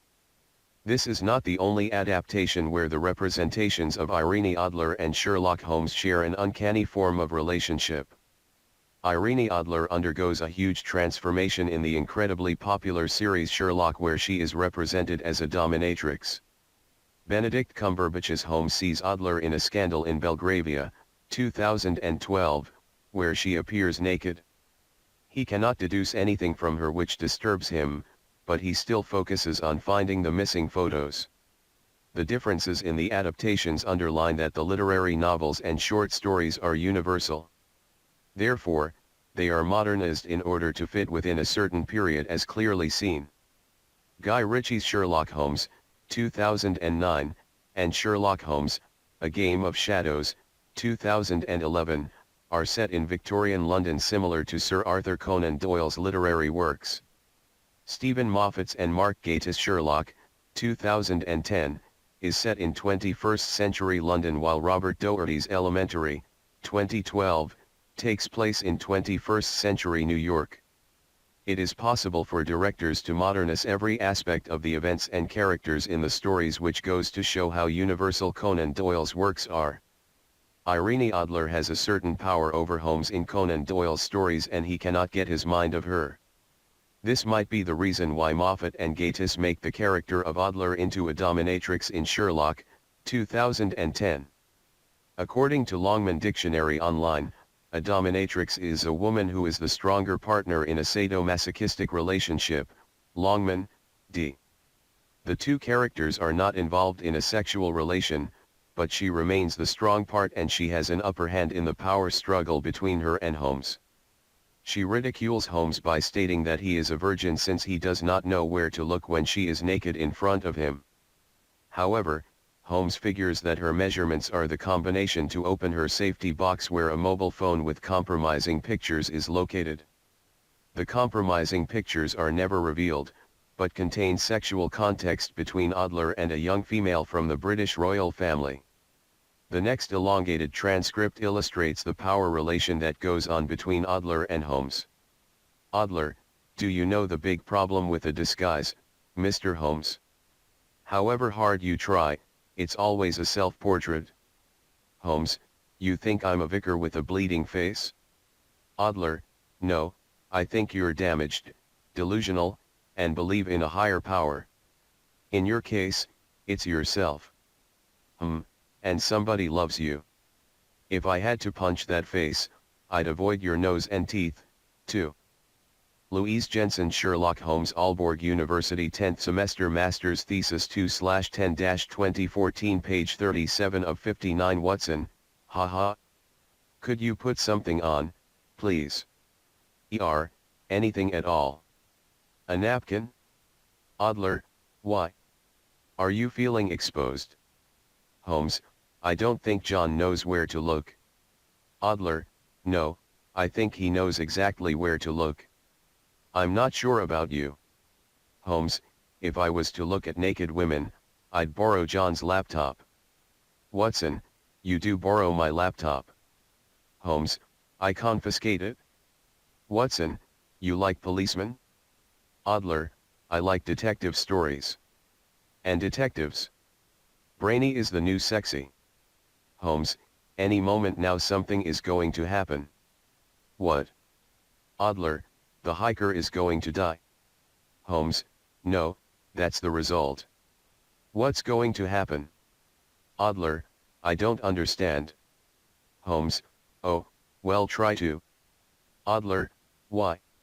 Holmes, because you cater to the whims of the pathetic and take your clothes off to make an impression. Stop boring me and think. It's the new sexy. Adler, I'd tell you the code to the safety box right now, but you know what? I already have. Think. Adler, you know, I was wrong about him, he did know where to look. Watson, for what are you talking about? Adler, the key code to my safe. Watson, what was it? Adler, shall I tell him? My measurements. Moffat, 2012, E01, 2532, the time-consuming transcript from Sherlock, 2010, demonstrates that she is the dominating part of the relationship and she manipulates Holmes as she pleases. There is also a tribute in the transcript to the special relationship between Watson and Holmes. Watson was forced to punch Holmes and he avoided the nose and teeth, which Adler also points out. This indicates that he does not want to hurt his friends and it becomes a symbol of his love to Holmes. The transcript goes on by revealing that the alleged virgin Sherlock Holmes has never seen a naked woman and he might be uncomfortable in her presence. However, this is not the case and he actually solves the matter. In regards to the problem statement, it illustrates the diversity of the characters. Even though the characters and the stories are modernized, the original plotline from Conan Doyle still remains. In regards to semiotics, Adler is a symbol of Holmes' sexuality and the character is used in order to decode Holmes' preference. In this adaptation of Irene Adler, she refers to herself as the woman who beats. Louise Jensen Sherlock Holmes Aalborg University 10th Semester Master's Thesis 2/10-2014 page 38 of 59 Holmes, Moffat, 2012, E01, 33:56. This is clearly a reference to Conan Doyle's short story A Scandal in Bohemia, 1892, where Watson writes, and that was how a great scandal threatened to affect the kingdom of Bohemia, and how the best plans of Mr. Sherlock Holmes were beaten by a woman's wit. He used to make merry over the cleverness of women, but I have not heard him do it of late. And when he speaks of Irene Adler, or when he refers to her photograph, it is always under the honorable title of the woman. Conan Doyle, 1992, p. 131, Benedict Cumberbatch's Sherlock Holmes has one more great admirer in the form of his lab assistant Molly Hooper. She is in love with him and tries to flirt with him, but every attempt fails and she often ends up being humiliated by him. There are two possible ways of looking at Hooper's failed attempts. One is that Holmes unconsciously represses homosexual features since he cannot decode Hooper signals, and the other way of seeing it is as an example of Holmes' lack of social skills. He is not able to decode the signs that she sends and thus the situations becomes awkward. His background knowledge does not include sexual relationship or flirtatious situations. Therefore, he cannot deduce the meanings that she conveys. The first incident occurs in the episode A Study in Pink, 2010, Holmes beats a corpse with a riding crop. Hooper, so, bad day, was it? Holmes, I need to know what bruises form in the next 20 minutes. A man's alibi depends on it. Text me. Hooper, listen, I was wondering. Maybe later, when you're finished. Holmes, you're wearing lipstick. You weren't wearing lipstick before. Hooper, I refreshed it a bit. Holmes, sorry, you were saying? Hooper, I was wondering if you'd like to have coffee? Holmes, black, 2 sugars, please. I'll be upstairs. Holmes, Molly, coffee, thank you. What happened to the lipstick? Hooper, it wasn't working for me. Holmes, really? I thought it was a big improvement. Your mouth's too small now. Hooper, okay. Moffat, 2010, E01, 850. Louise Jensen Sherlock Holmes Aalborg University 10th Semester Master's Thesis 2/10-2014 page 39 of 59. Hooper desperately tries to get Holmes on a coffee date, but due to his lack of social skills he does not decode the message and the whole situation becomes humorous. Again, Holmes is not able to decode the signals, but it is amusing for the audiences who can decode the signals and understand the messages.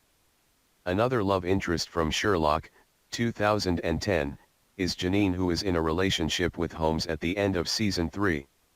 It is clearly indicated in the episode His Last Vow, 2014, where the two characters have a sexual relationship and Holmes asks her for her hand in marriage. However, it turns out that the whole relationship was an act in order for Holmes to get closer to his enemy Charles A. Magnuson. This again shows that sex is not important to Sherlock Holmes and he is able to manage a whole life without sex as long as his life contains enough adventures.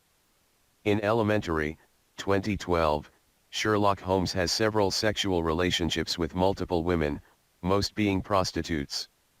One example is in the previous transcript on page 30 where Holmes explains his relation to sex.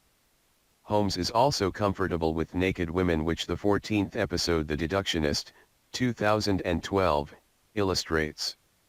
The episode starts with a scene where Holmes is surrounded by strippers. He is not uncomfortable, but looks as if he enjoys the show. It turns out to be in connection to a case, but he is still at ease with the situation and the women. In the episode The Leviathan, 2012, Watson runs into several women in the house and all of them are wearing minimal clothing. The sexual relationships are necessary since his body requires it to function, but he is repelled by the sexual actions. Nevertheless, the most prominent relationship in this series is the one he shares with Irene Adler. The directors reinvent the story and make a plot twist by turning Holmes' admiration Irene Adler and his greatest enemy Moriarty into the same character. Moriarty is normally represented by a male character, but in this case the directors choose a female character.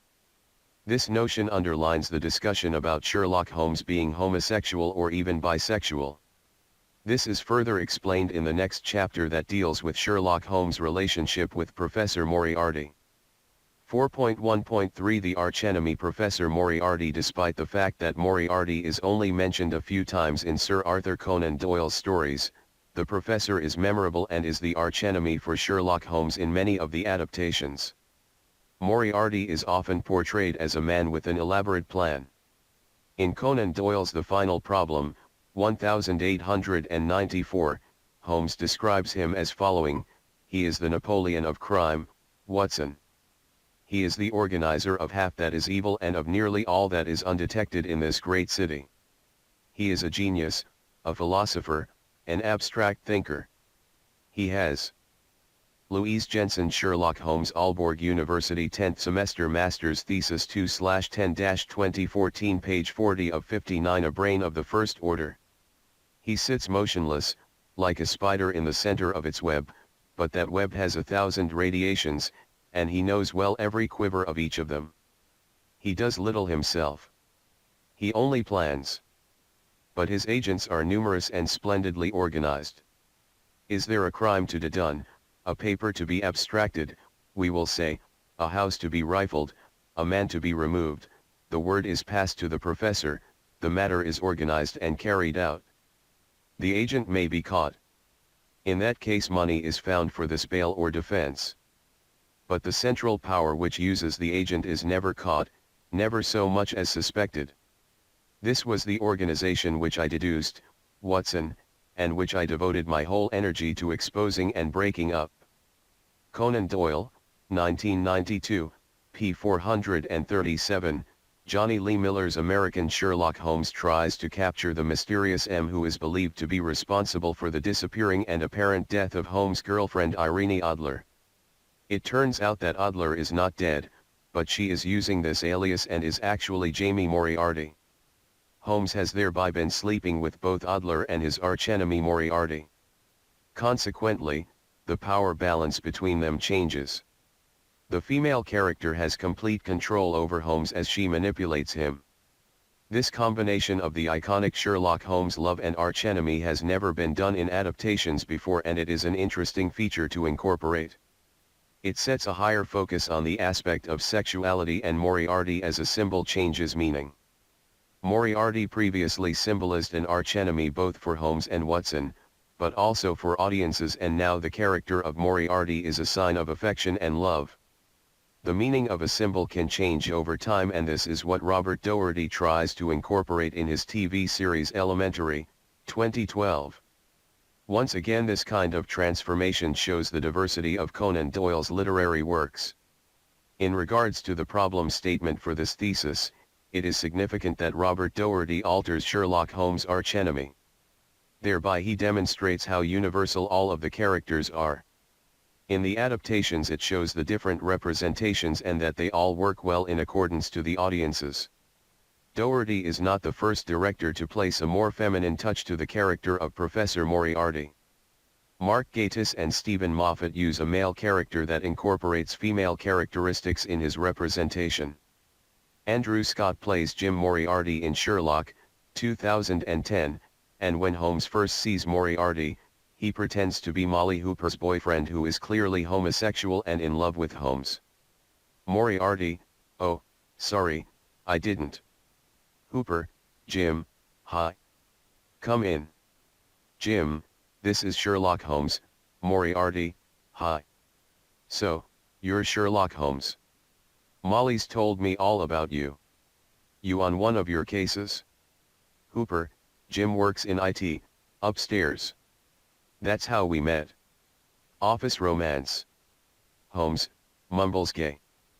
Louise Jensen, Sherlock Holmes, Aalborg University 10th semester master's thesis 2/10-2014, page 41 of 59. Hooper: "What do you mean, gay?" "We're together." Holmes: "And domestic bliss must suit you, Molly. You put on 3 pounds since I last saw you." Hooper: "He's not gay. Why do you have to spoil?" "He's not." Holmes: "With that level of personal grooming?" Watson: "Because he puts a bit of product in his hair?" "I put product in my hair." Holmes: "You wash your hair, there's a difference." No, tinted eyelashes, clear signs of taurine cream around the frown lines. Those tired, clubber's eyes. Then there's his underwear." Hooper: "His underwear?" Holmes: "Visible above the waistline. Very visible. Very particular brand. That plus the extremely suggestive fact that he just left his number under the stitch. I'd say you'd better break it off now and save yourself the pain." Moffat, 2010, E03, 1807, Sherlock Holmes believes that he decodes the meaning behind the man Jim Moriarty, but he decodes the message wrong. Moriarty portrays being homosexual in such a manner that he manipulates Holmes into believing it. Holmes' methods of deductions are mistaken, and it haunts him in the entire episode. When implementing Roland Barthes' theory of denotation and connotation, the level of denotation, in regards to Moriarty, shows that he apparently is a homosexual man since he dresses in a certain way. The level of connotation is based on Holmes' personal conventions. It states that he has met homosexual men that have dressed this way, and therefore decodes that Moriarty is in love with Holmes. Moriarty manipulates Holmes, and he wants to display the detective as a fraud. As mentioned previously, Scott's representation of Moriarty contains more feminine features. His voice is more quirky, feminine, and has a high pitch, while Cumberbatch's character has a deep masculine voice. The first time Moriarty speaks to Holmes, although through another's voice, he calls Holmes sexy. Moffat, 2010, E03. The professor moves like a snake and often stands close to or even in Holmes' personal sphere. Porter, 2012, p19. The arch-enemies are each other's opposites, but Holmes is still fascinated with Moriarty.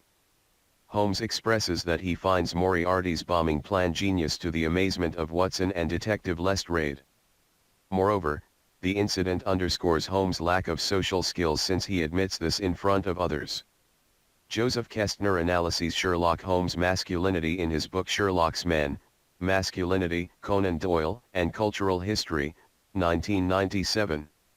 He argues that Holmes is a cultural icon that holds qualities that being masculine required in the Victorian society. These cultural qualities include observation, rationalism, factuality, and logic, comradeship, daring and pluck. Kestner, 1997, p2. If the character of Sherlock Holmes embodies all of the masculine values, it is no wonder that both Irene Adler and Professor Moriarty embody. Louise Jensen, Sherlock Holmes, Aalborg University 10th Semester Master's Thesis 2/10-2014, page 42 of 59. Most of the feminine features.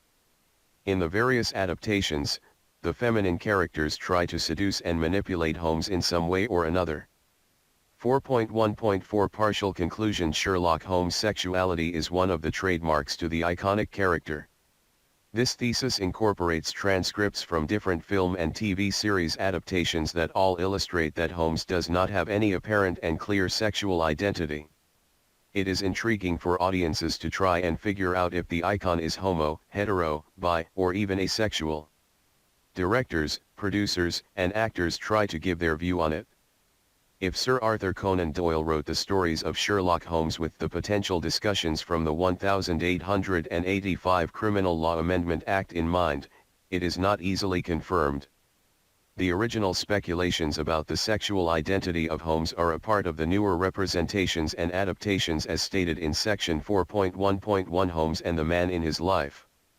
The trademark of sexuality is incorporated in order for audiences to decode the adaptations and understand that the films or TV series are adaptations and representations of the iconic characters of Sherlock Holmes and John Watson.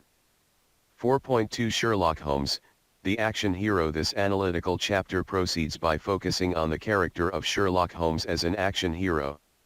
Holmes is a cultural icon with a variety of trademarks, most of them being contributed by others than his creator Sir Arthur Conan Doyle.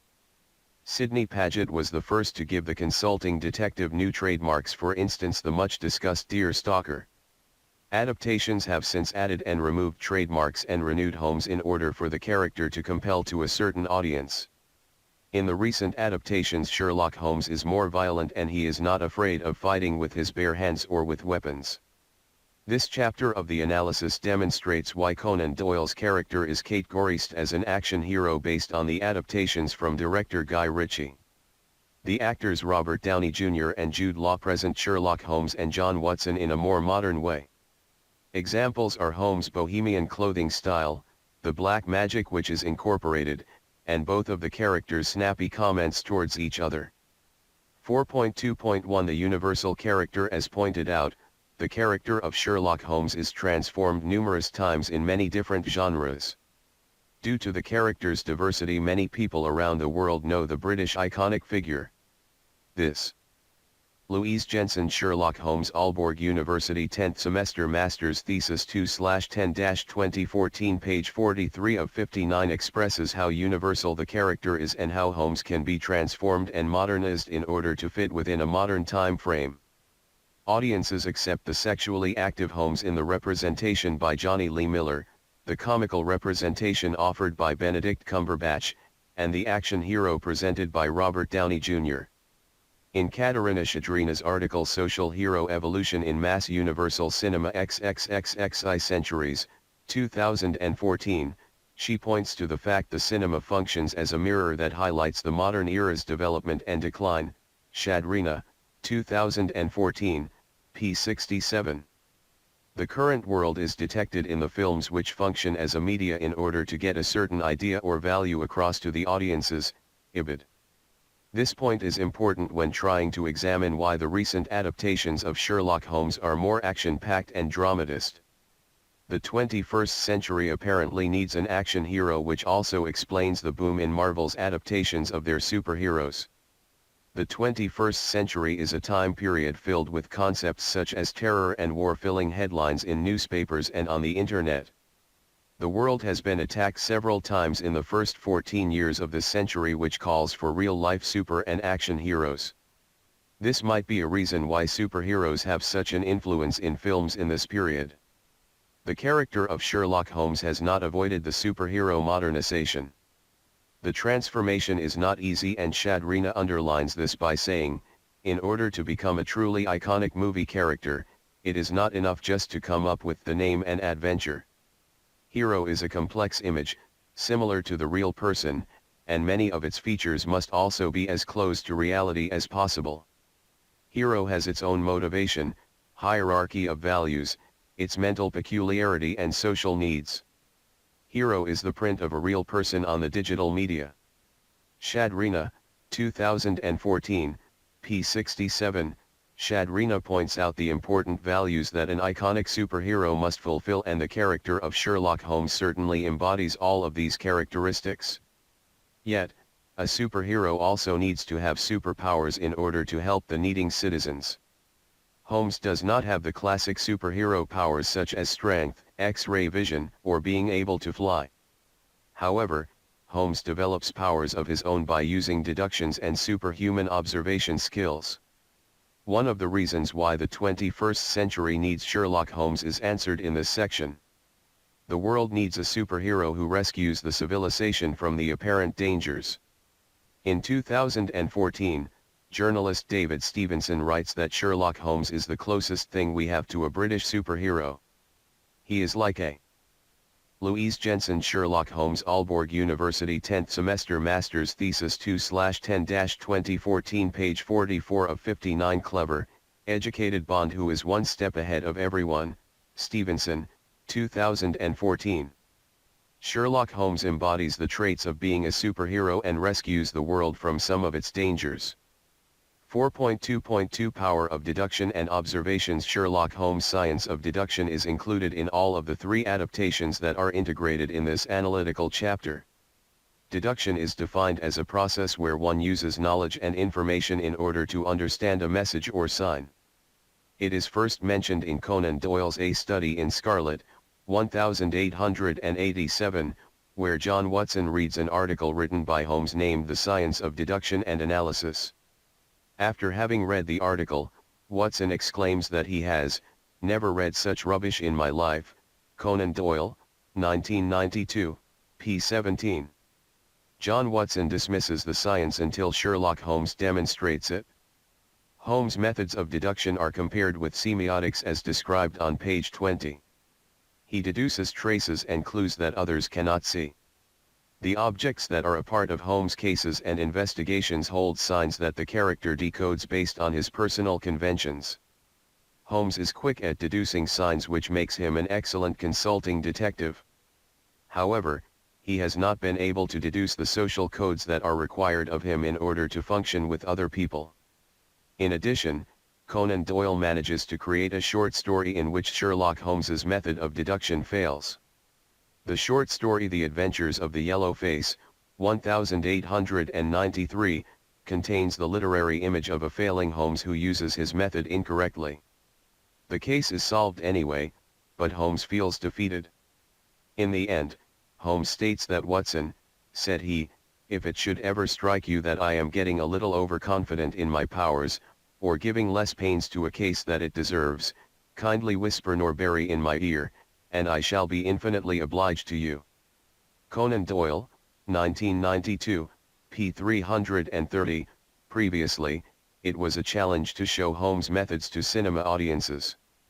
Holmes' ways of using deduction are published in several of Conan Doyle's stories, such as The Adventures of the Blue Carbuncle, 1892. In this short story, Holmes teaches Watson to read the signs of a hat. Due to Watson's lack of experience and knowledge, he deduces very little. Sherlock, 2010, modernizes this episode where Benedict Cumberbatch explains the signs that a pair of shoes contain. Holmes, go on, then hands Watson the shoe. Louise Jensen Sherlock Holmes Aalborg University 10th Semester Master's Thesis 2/10-2014 page 45 of 59 Watson, Holmes, you know what to do. Off you go. Watson, oh, no. Holmes, go on. Watson, I'm not going to stand here so you can humiliate me while I try and disseminate. Holmes, an outside eye, a second opinion. It's very useful to me.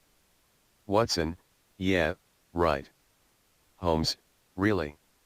Watson, fine. Oh, they're just a pair of shoes. Trainers. Holmes, good. Watson, they're in good nick. I'd say they were pretty new, expect the sole has been well worn, so the owner must have had them for a while. Very 80s. Probably one of those retro designs. Holmes, you're on sparkling form. What else? Watson, they're quite big. A man's. Holmes, but. Watson, but there's traces of a name inside in felt tip. Adults don't write their names inside their shoes, so these belong to a kid. Holmes, excellent. What else? Watson, That's it? Holmes, that's it? Watson, how did I do? Holmes, well, John. Really well. I mean, you missed almost everything of importance, but, you know, the owner loved these. Scrubbed them clean. Whitened them where they got discolored. Changed the laces 4 times. Even so, there are traces of his flaky skin where his fingers have come in contact with them, so he suffered from eczema. The shoes are well worn, more so on the inner side, which means the owner had weak arches. British made, 20 years old. Watson, 20 years. Holmes, they're not retro, they're original. Limited edition, 2 blue stripes, 1989. Moffat, 2010, E03, 1955. This relatively long transcript demonstrates Holmes' powers, and it is clear that Watson does not possess the same abilities. Sherlock Holmes has developed his special skills, and he quickly deduces certain signs from the shoes that create meaning for him. Director Guy Ritchie includes the science of deduction in his adaptations too, but he renews this trademark as well. The opening scene of Sherlock Holmes, 2009, sets the mood for the film, but it also shows a first glimpse into the head of the consulting detective. Robert Downey Jr.'s representation of Holmes stands face to face with a henchman and is about to fight him. In his inner monologue, Holmes goes through the different steps in his plan and examines the possibilities of success and failure. Holmes, head cocked to the left, partial deafness in ear. First point of attack. 2. Throat. Paralyze vocal cords. Stop screaming. 3. Got to be a heavy drinker. Floating rib to the liver. 4. Finally, dragging left. Louise Jensen Sherlock Holmes Aalborg University 10th Semester Master's Thesis 2/10-2014 page 46 of 59 leg. Fist to patella. Summary of prognosis, conscious in 90 seconds.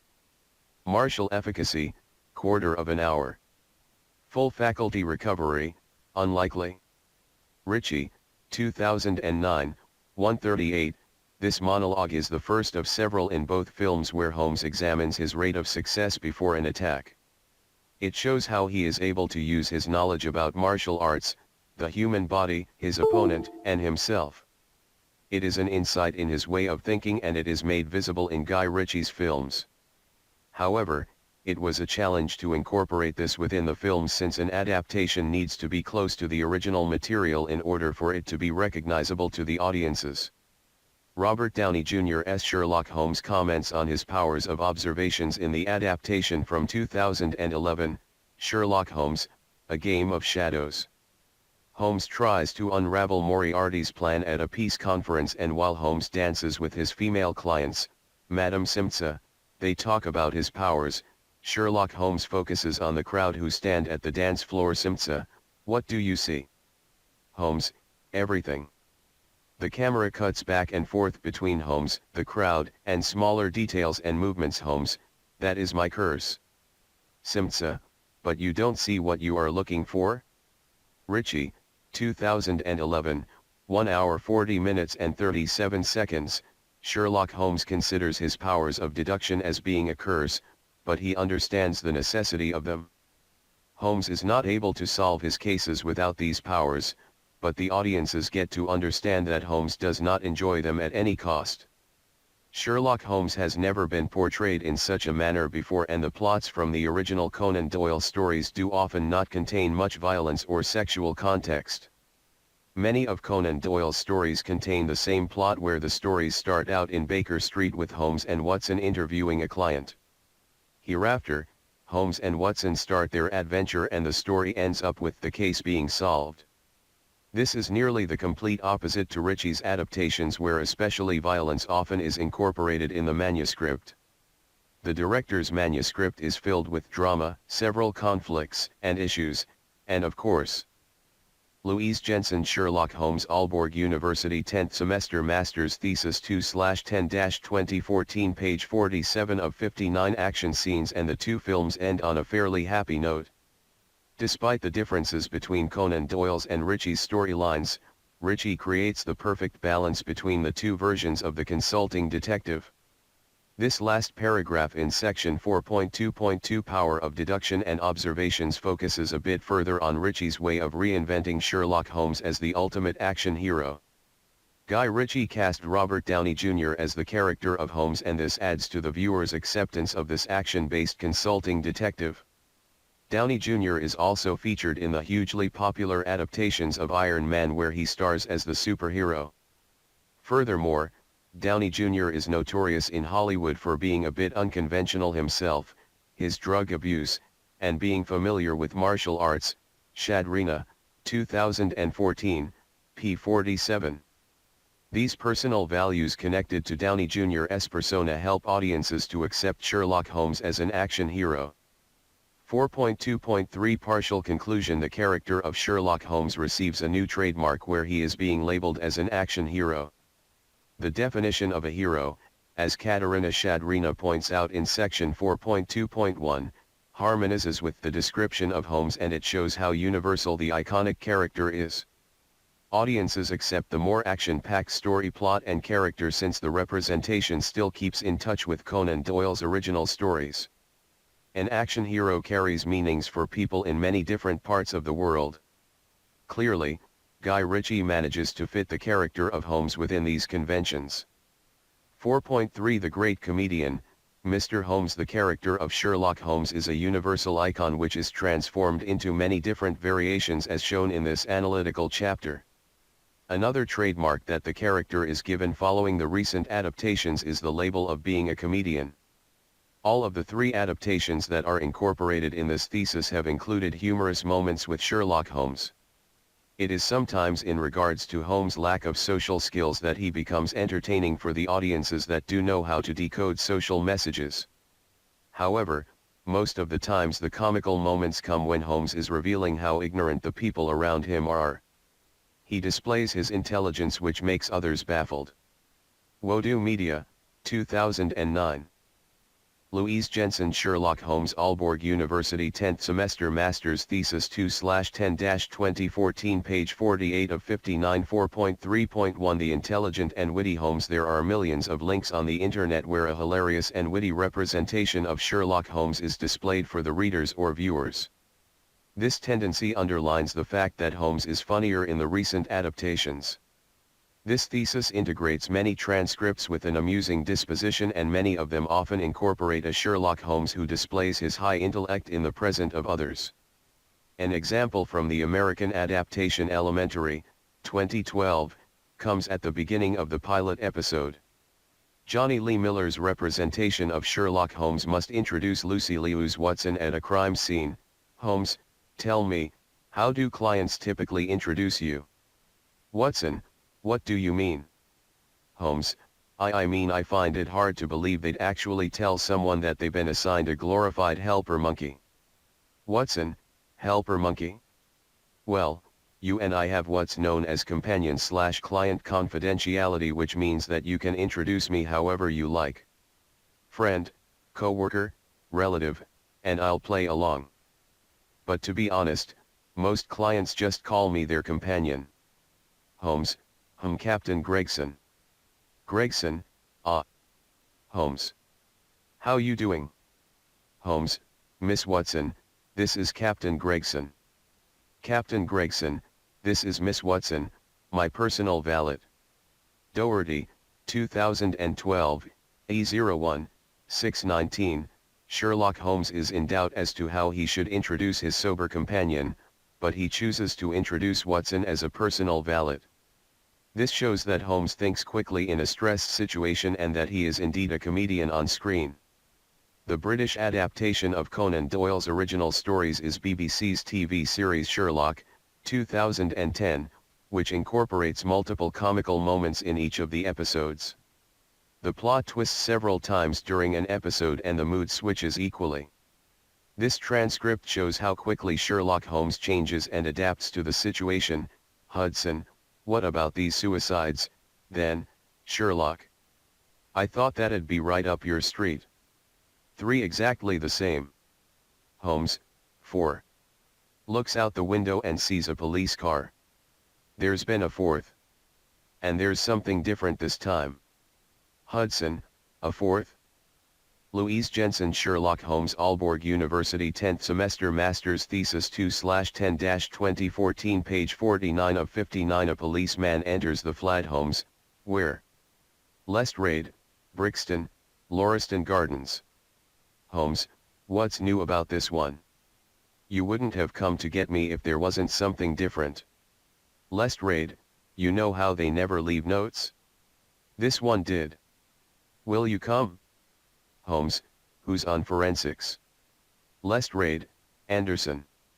Holmes, he doesn't work well with me.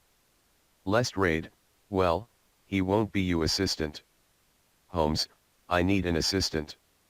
Lestrade, will you come? Holmes, not in a police car, I'll be right behind. Lestrade, thank you. The policeman leaves and Holmes starts smiling. He then jumps around the apartment, being very cheerful. Holmes, brilliant. Yes. 4 serial suicides and now a note. Oh, it's Christmas. Mrs. Hudson, I'll be late.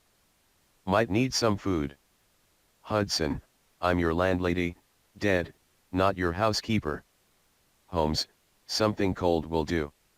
John, have a cup of tea, make yourself at home. Don't wait up. Moffat, 2010, A01, 1513.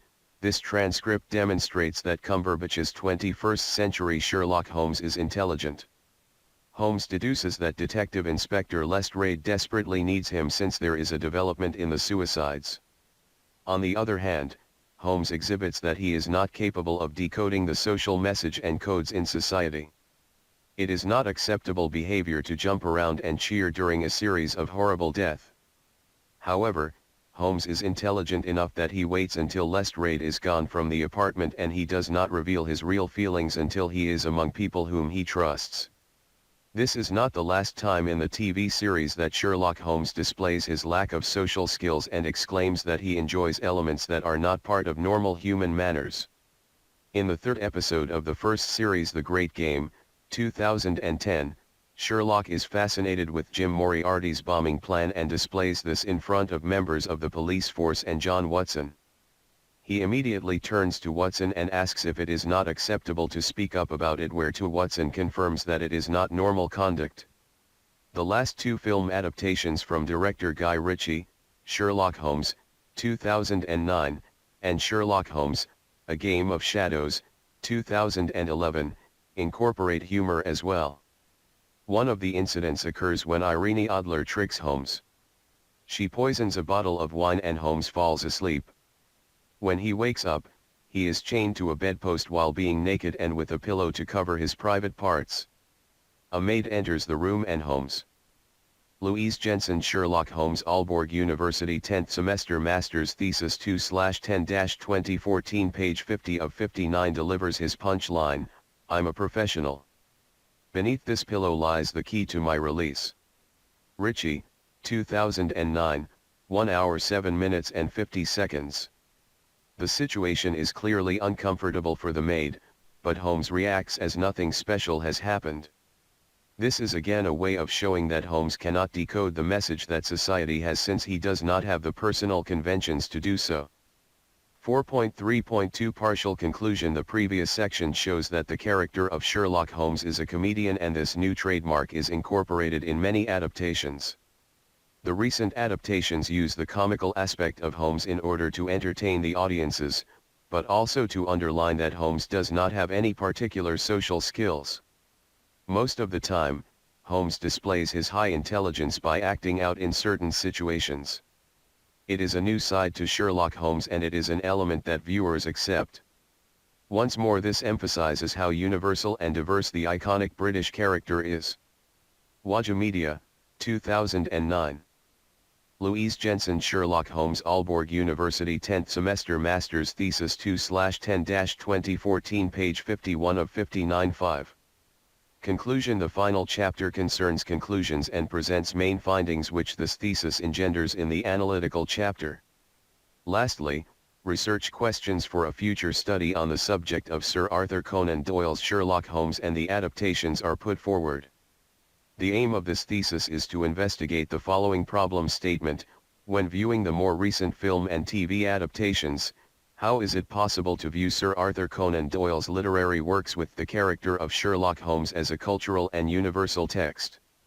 It is obvious to see that Sir Arthur Conan Doyle's character receives new trademarks in the 21st century.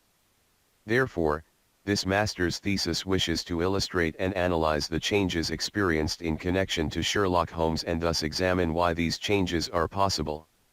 In order to answer this problem statement, I discussed and answered the following sub-questions in the analytical chapter.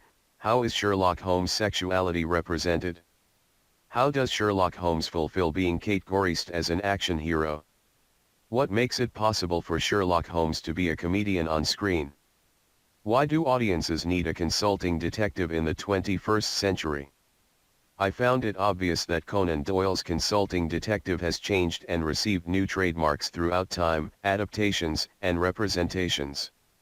Holmes' newer trademarks include his sexual identity, him being an action hero, and lastly, the humorous and comical Holmes. All of these trademarks are present in the adaptations that are included. These adaptations include Guy Ritchie's two films, Sherlock Holmes, 2009, and Sherlock Holmes, A Game of Shadows, 2011.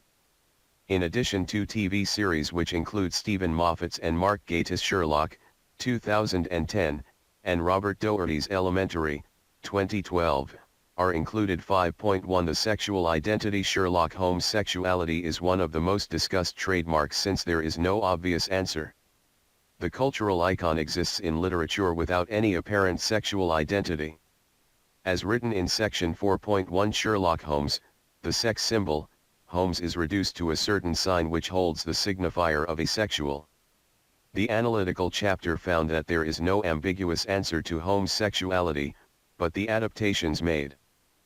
Louise Jensen, Sherlock Holmes, Aalborg University, 10th semester, master's thesis 2/10-2014, page 52 of 59. Several interpretations of this trademark. Sherlock Holmes' sexual identity is represented in many different ways, as the analytical chapter portrays. Holmes' sexuality is portrayed as him being an asexual character, as Conan Doyle's literary works suggest, whereas the included adaptations portray his sexuality as being homosexual, a heterosexual, and bisexual. On this notion, it concludes that Holmes' sexuality cannot be defined entirely. Viewers are able to interpret the representations themselves and try to answer the question of sexuality. In Sir Arthur Conan Doyle's literary works, Sherlock Holmes and John Watson share an incredible bond, and this is kept in all the adaptations. This means that it is obvious to interpret the two bachelors as being in a relationship. It is never stated that Sherlock Holmes is engaged in a romantic relationship with another person, but the adaptations give their visions on Holmes' sexuality. In the adaptations, Holmes transforms from an asexual literary icon into a homo and heterosexual character. Stephen Moffat's and Mark Gatiss' BBC TV series Sherlock, 2010, contains several references to Sherlock Holmes being homosexual in Benedict Cumberbatch's representation of the iconic character. It is often indicated by other characters in the series that Holmes is romantically involved with John Watson. One example comes from the landlady of Baker Street, Mrs. Hudson, who is under the assumption since the two bachelors move in together. As pointed out in the analytical chapter, multiple signs such as the usage of the spare bedroom and the candlelight dinner all symbolize and indicate that Holmes and Watson are in a relationship. However, Moffat and Gatiss continue to represent Holmes' sexuality in different ways. The character has a number of female characters that are in love with him. His lab assistant Molly Hooper is in love with Holmes and she asks him out on dates. Holmes does not know how to decode her messages since he does not have the personal conventions or experiences that are required.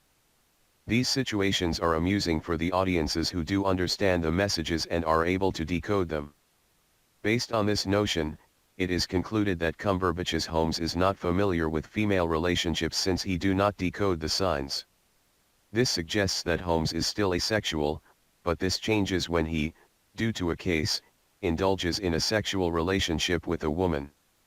Robert Doherty's American adaptation Elementary, 2012, makes it clear that Sherlock Holmes is heterosexual. His body requires sex and therefore he feels obligated to indulge in the sexual act. It is indicated throughout the TV series that he has sex, but he is never romantically involved with Joan Watson, who is his business partner and sober companion. Based on the discussions of the special relationship between the characters of Sherlock Holmes and John Watson, the American representations could end up together. However, this is not the case and the director Robert Doherty transforms the special bond between Holmes and Watson.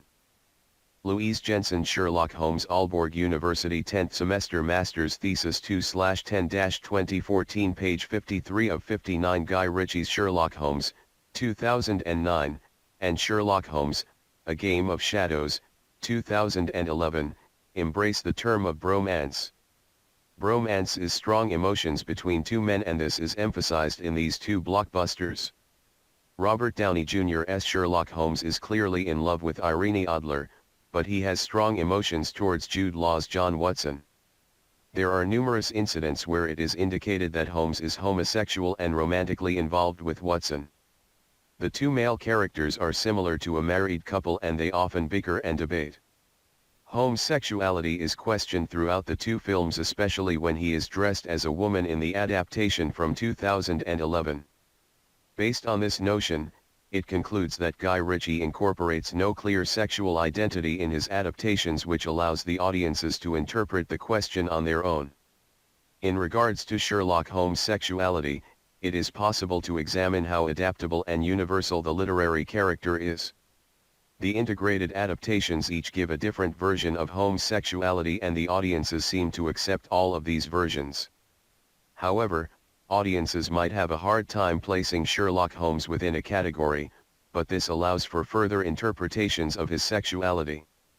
The directors of these adaptations integrate the speculations and debates from the Victorian London in regards to Holmes' sexuality. Most of the adaptations stay clear from letting Sherlock Holmes engage in a clear, steady, and sexual relationship. 5.2 The action hero. This conclusion goes further in the analytical chapter and focuses on the aspect of whether Sherlock Holmes fulfills being categorized as an action hero. Sherlock Holmes, and especially Robert Downey Jr.'s representation of the character, is no longer afraid of fighting with his bare hands or with modern weapons. His fighting skills further develop and he is not merely an amateur fighter. Downey Jr. manages to expand Holmes' skills and combine martial arts and boxing in his adaptation. In this way, Director Guy Ritchie includes a new trademark to Holmes which highlights the diversity of the iconic character.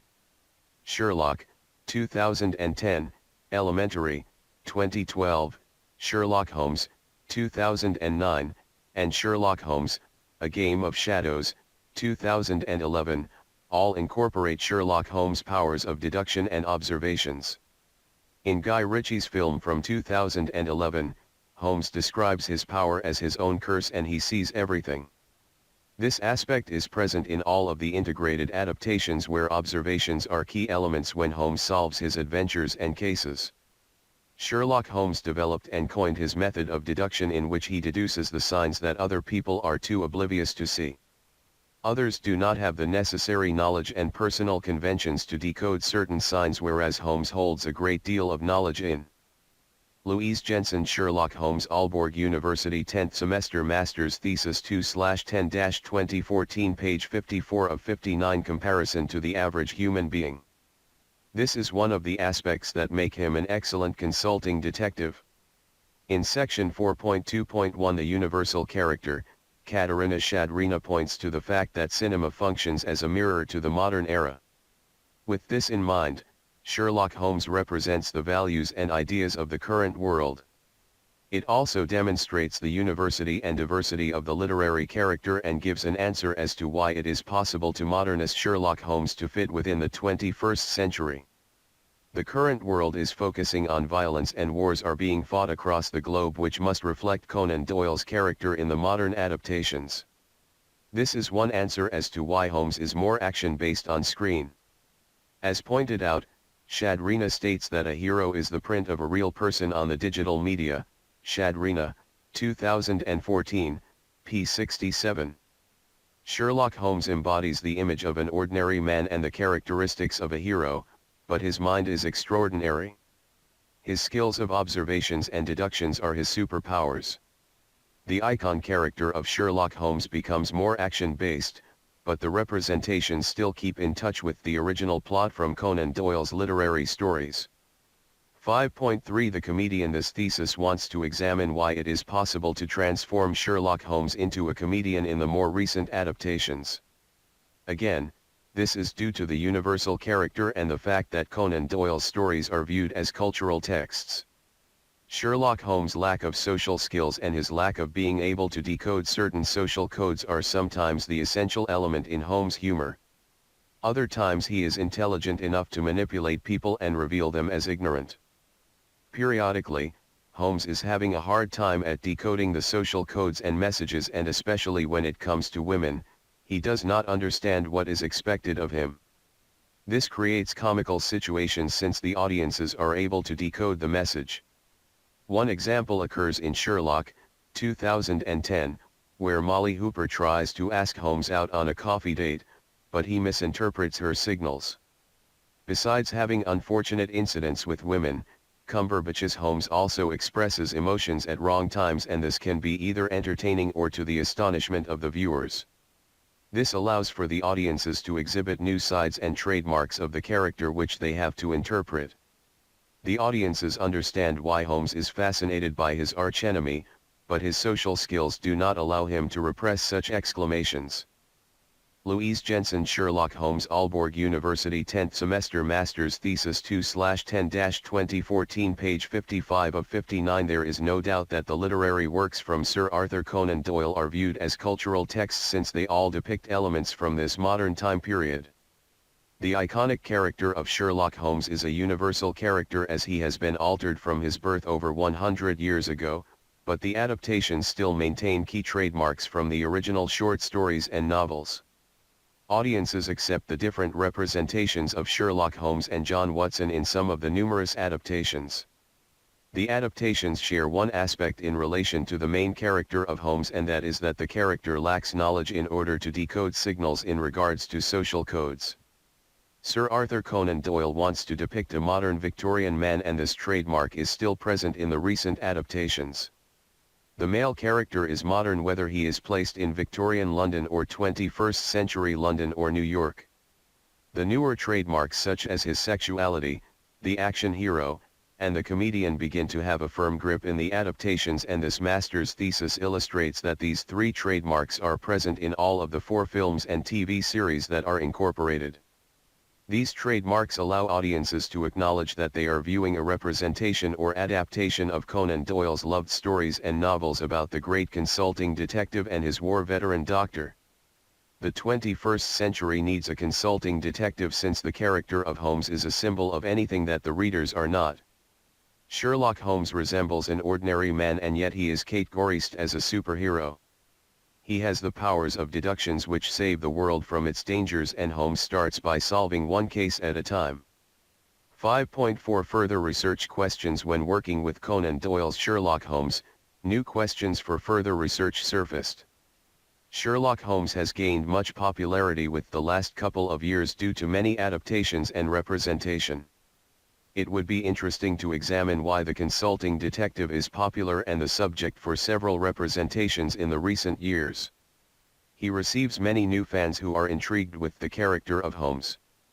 In order to answer this question, it would require a survey which would take up a lot of time, and it is not possible for this thesis.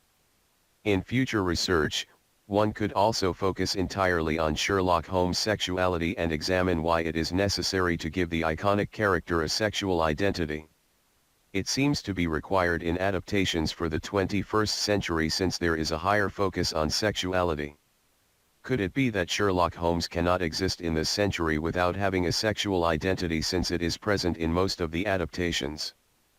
Louise Jensen, Sherlock Holmes, Aalborg University, 10th semester, master's thesis 2/10-2014, page 56 of 59. This master's thesis closes with a quote from the short story The Adventure of the Cardboard Box, 1888, where Holmes' methods are compared to the work that has gone into this thesis. Let me run over the principal steps. We approached the case, you remember, with an absolutely blank mind, which is always an advantage. We had formed no theories. We were simply there to observe and to draw inferences from our observations. Conan Doyle, 1992, p. 313. Louise Jensen, Sherlock Holmes, Aalborg University, 10th semester, master's thesis 2/10-2014, page 57 of 59. 6. Bibliography 6.1 Empirical data, Conan Doyle, Sir Arthur, Sherlock Holmes. The Complete Facsimile Edition. Wordsworth Edition Limited, 1992. Doherty, Robert, Elementary. CBS Television Studios.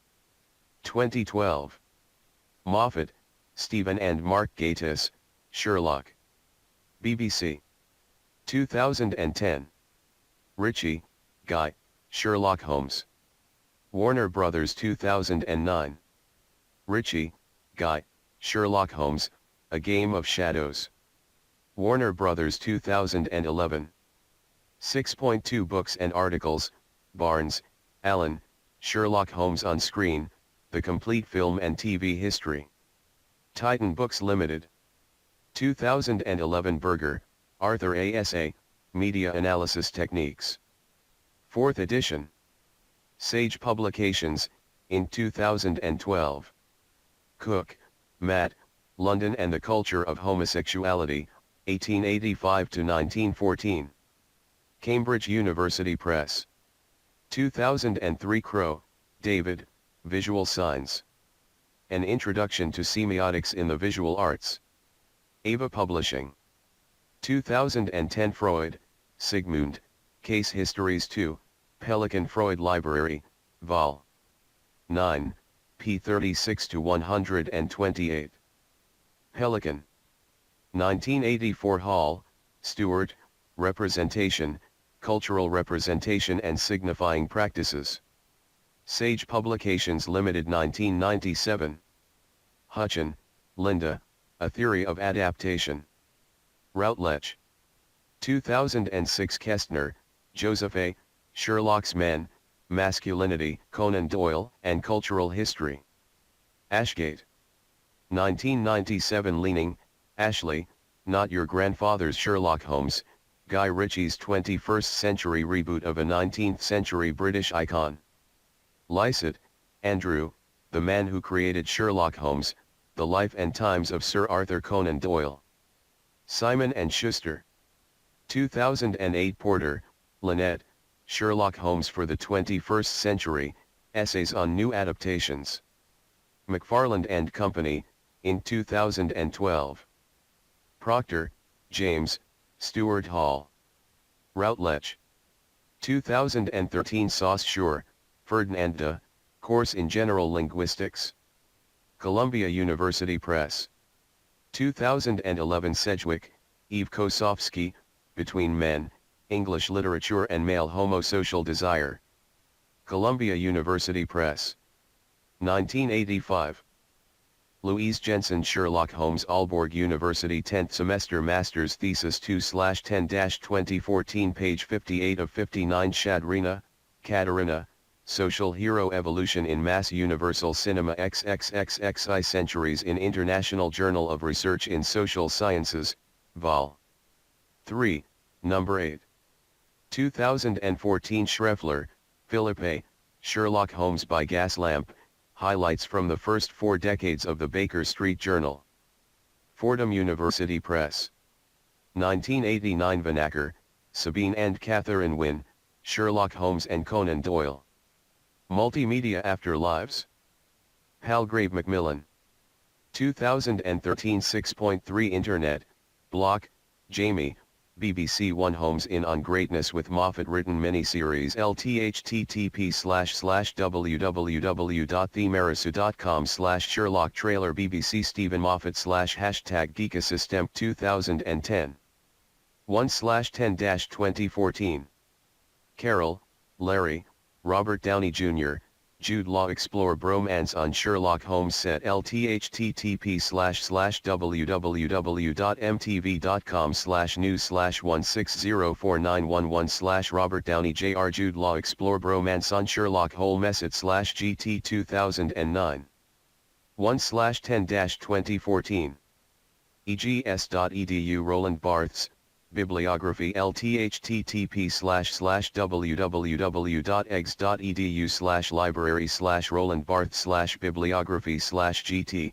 1/10-2014 Joldendal, Bromance http://ordbog.joldendal.dk/GT Ingelsk Danskap Slag 2014 1/10-2014 Handelin, Zach, It's Elementary, Sherlock, How the CBS Procedural Surpassed the BBC Drama http://www.avclub.com/article/It's Elementary Sherlock How the CBS Procedural Sir 200870 GT 2014 1/10-2014 Hayden, Mac, Why We All Love Sherlock http://relevantmagazine.com/culture/tv/Why We All Love Sherlock 2014 January 10, 2014, imdb.com Sherlock, Episode List http://www.imdb.com/title/tt1475582/episodes Season = 4 and ref _ tt _ eps _ sn _ 4 GT 2014 1/10-2014 Longman, A. Culture http://www.editionline.com/dictionary/culture _ 1 GT 1/10-2014 Longman, B. Symbol http://www.editionline.com/dictionary/symbol 1/10-2014 Longman, C. Trademark http://www.editionline.com/dictionary/trademarked 1/10-2014 Longman, D. Dominatrix http://www.editionline.com/dictionary/dominatrix 1/10-2014 People, 2004 Sexiest Men Alive http://www.people.com/people/gallery/0782685_00.html/gt2004 1/10-2014 Roberts, Sheila, Comic-Con, Executive Producers Robert Doherty and Carl Beverly talk new CBS series Elementary, comparisons to Sherlock, and more http://collider.com/Robert Doherty Carl Beverly Elementary interview/GT 2012 1/10-2014 Louise Jensen Sherlock Holmes Aalborg University 10th Semester Master's Thesis 2/10-2014 page 59 of 59 Stevenson,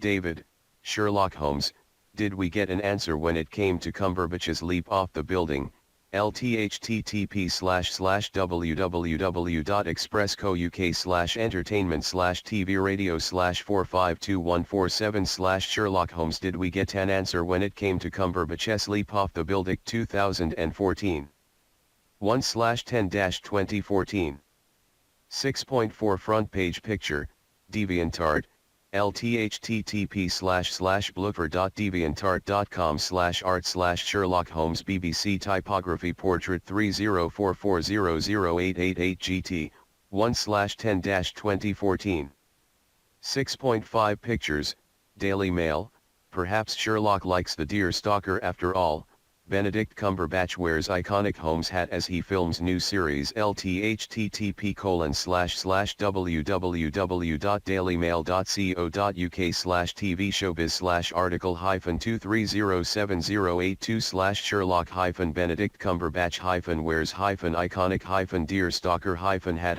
films new series.html GT 2013 1/10-2014 Gore Langton, Robert, Benedict as Sherlock is a case of pure genius http://www.express.co.uk/comment/express comment/451749/ Benedict as Sherlock is a case of pure genius 2014 1/10-2014 IMDb Elementary http://www.imdb.com/media/rm2006962176/tt2191671 !*TTMI_me_all_sf_169 GT 2012 1/10-2014 Kiwi Craig, Sherlock Holmes a public domain figure http://kiwicrime.blogspot.dk/2014/01/ Sherlock Holmes public domain figure.html GT 2014 1/10-2014 Stock, Randall, Sidney Paget original drawings and artwork, a census and checklist update from his sesquicentennial http://bestofsherlock.com/Sidney Paget original art.htm GT 2012 1/10-2014 Thompson, Jody, Not So Elementary. New Sherlock Holmes trailer sees Watson get married as the master detective goes topless, has a passionate kiss and dresses as a woman http://www.daleymail.co.uk/teves-howbiz/article 2014254/ Sherlock Holmes A Game of Shadows trailer sees master detective topless dressed woman Watson married. HTML GT 2011 1/10-2014 Toronto Public Library, Sidney Paget, iconic illustrator of Sherlock Holmes http://ve.torontopubliclibrary.ca/Sidney_Paget/GT, 1/10-2014 Wodu Media, Sherlock Holmes, 2009,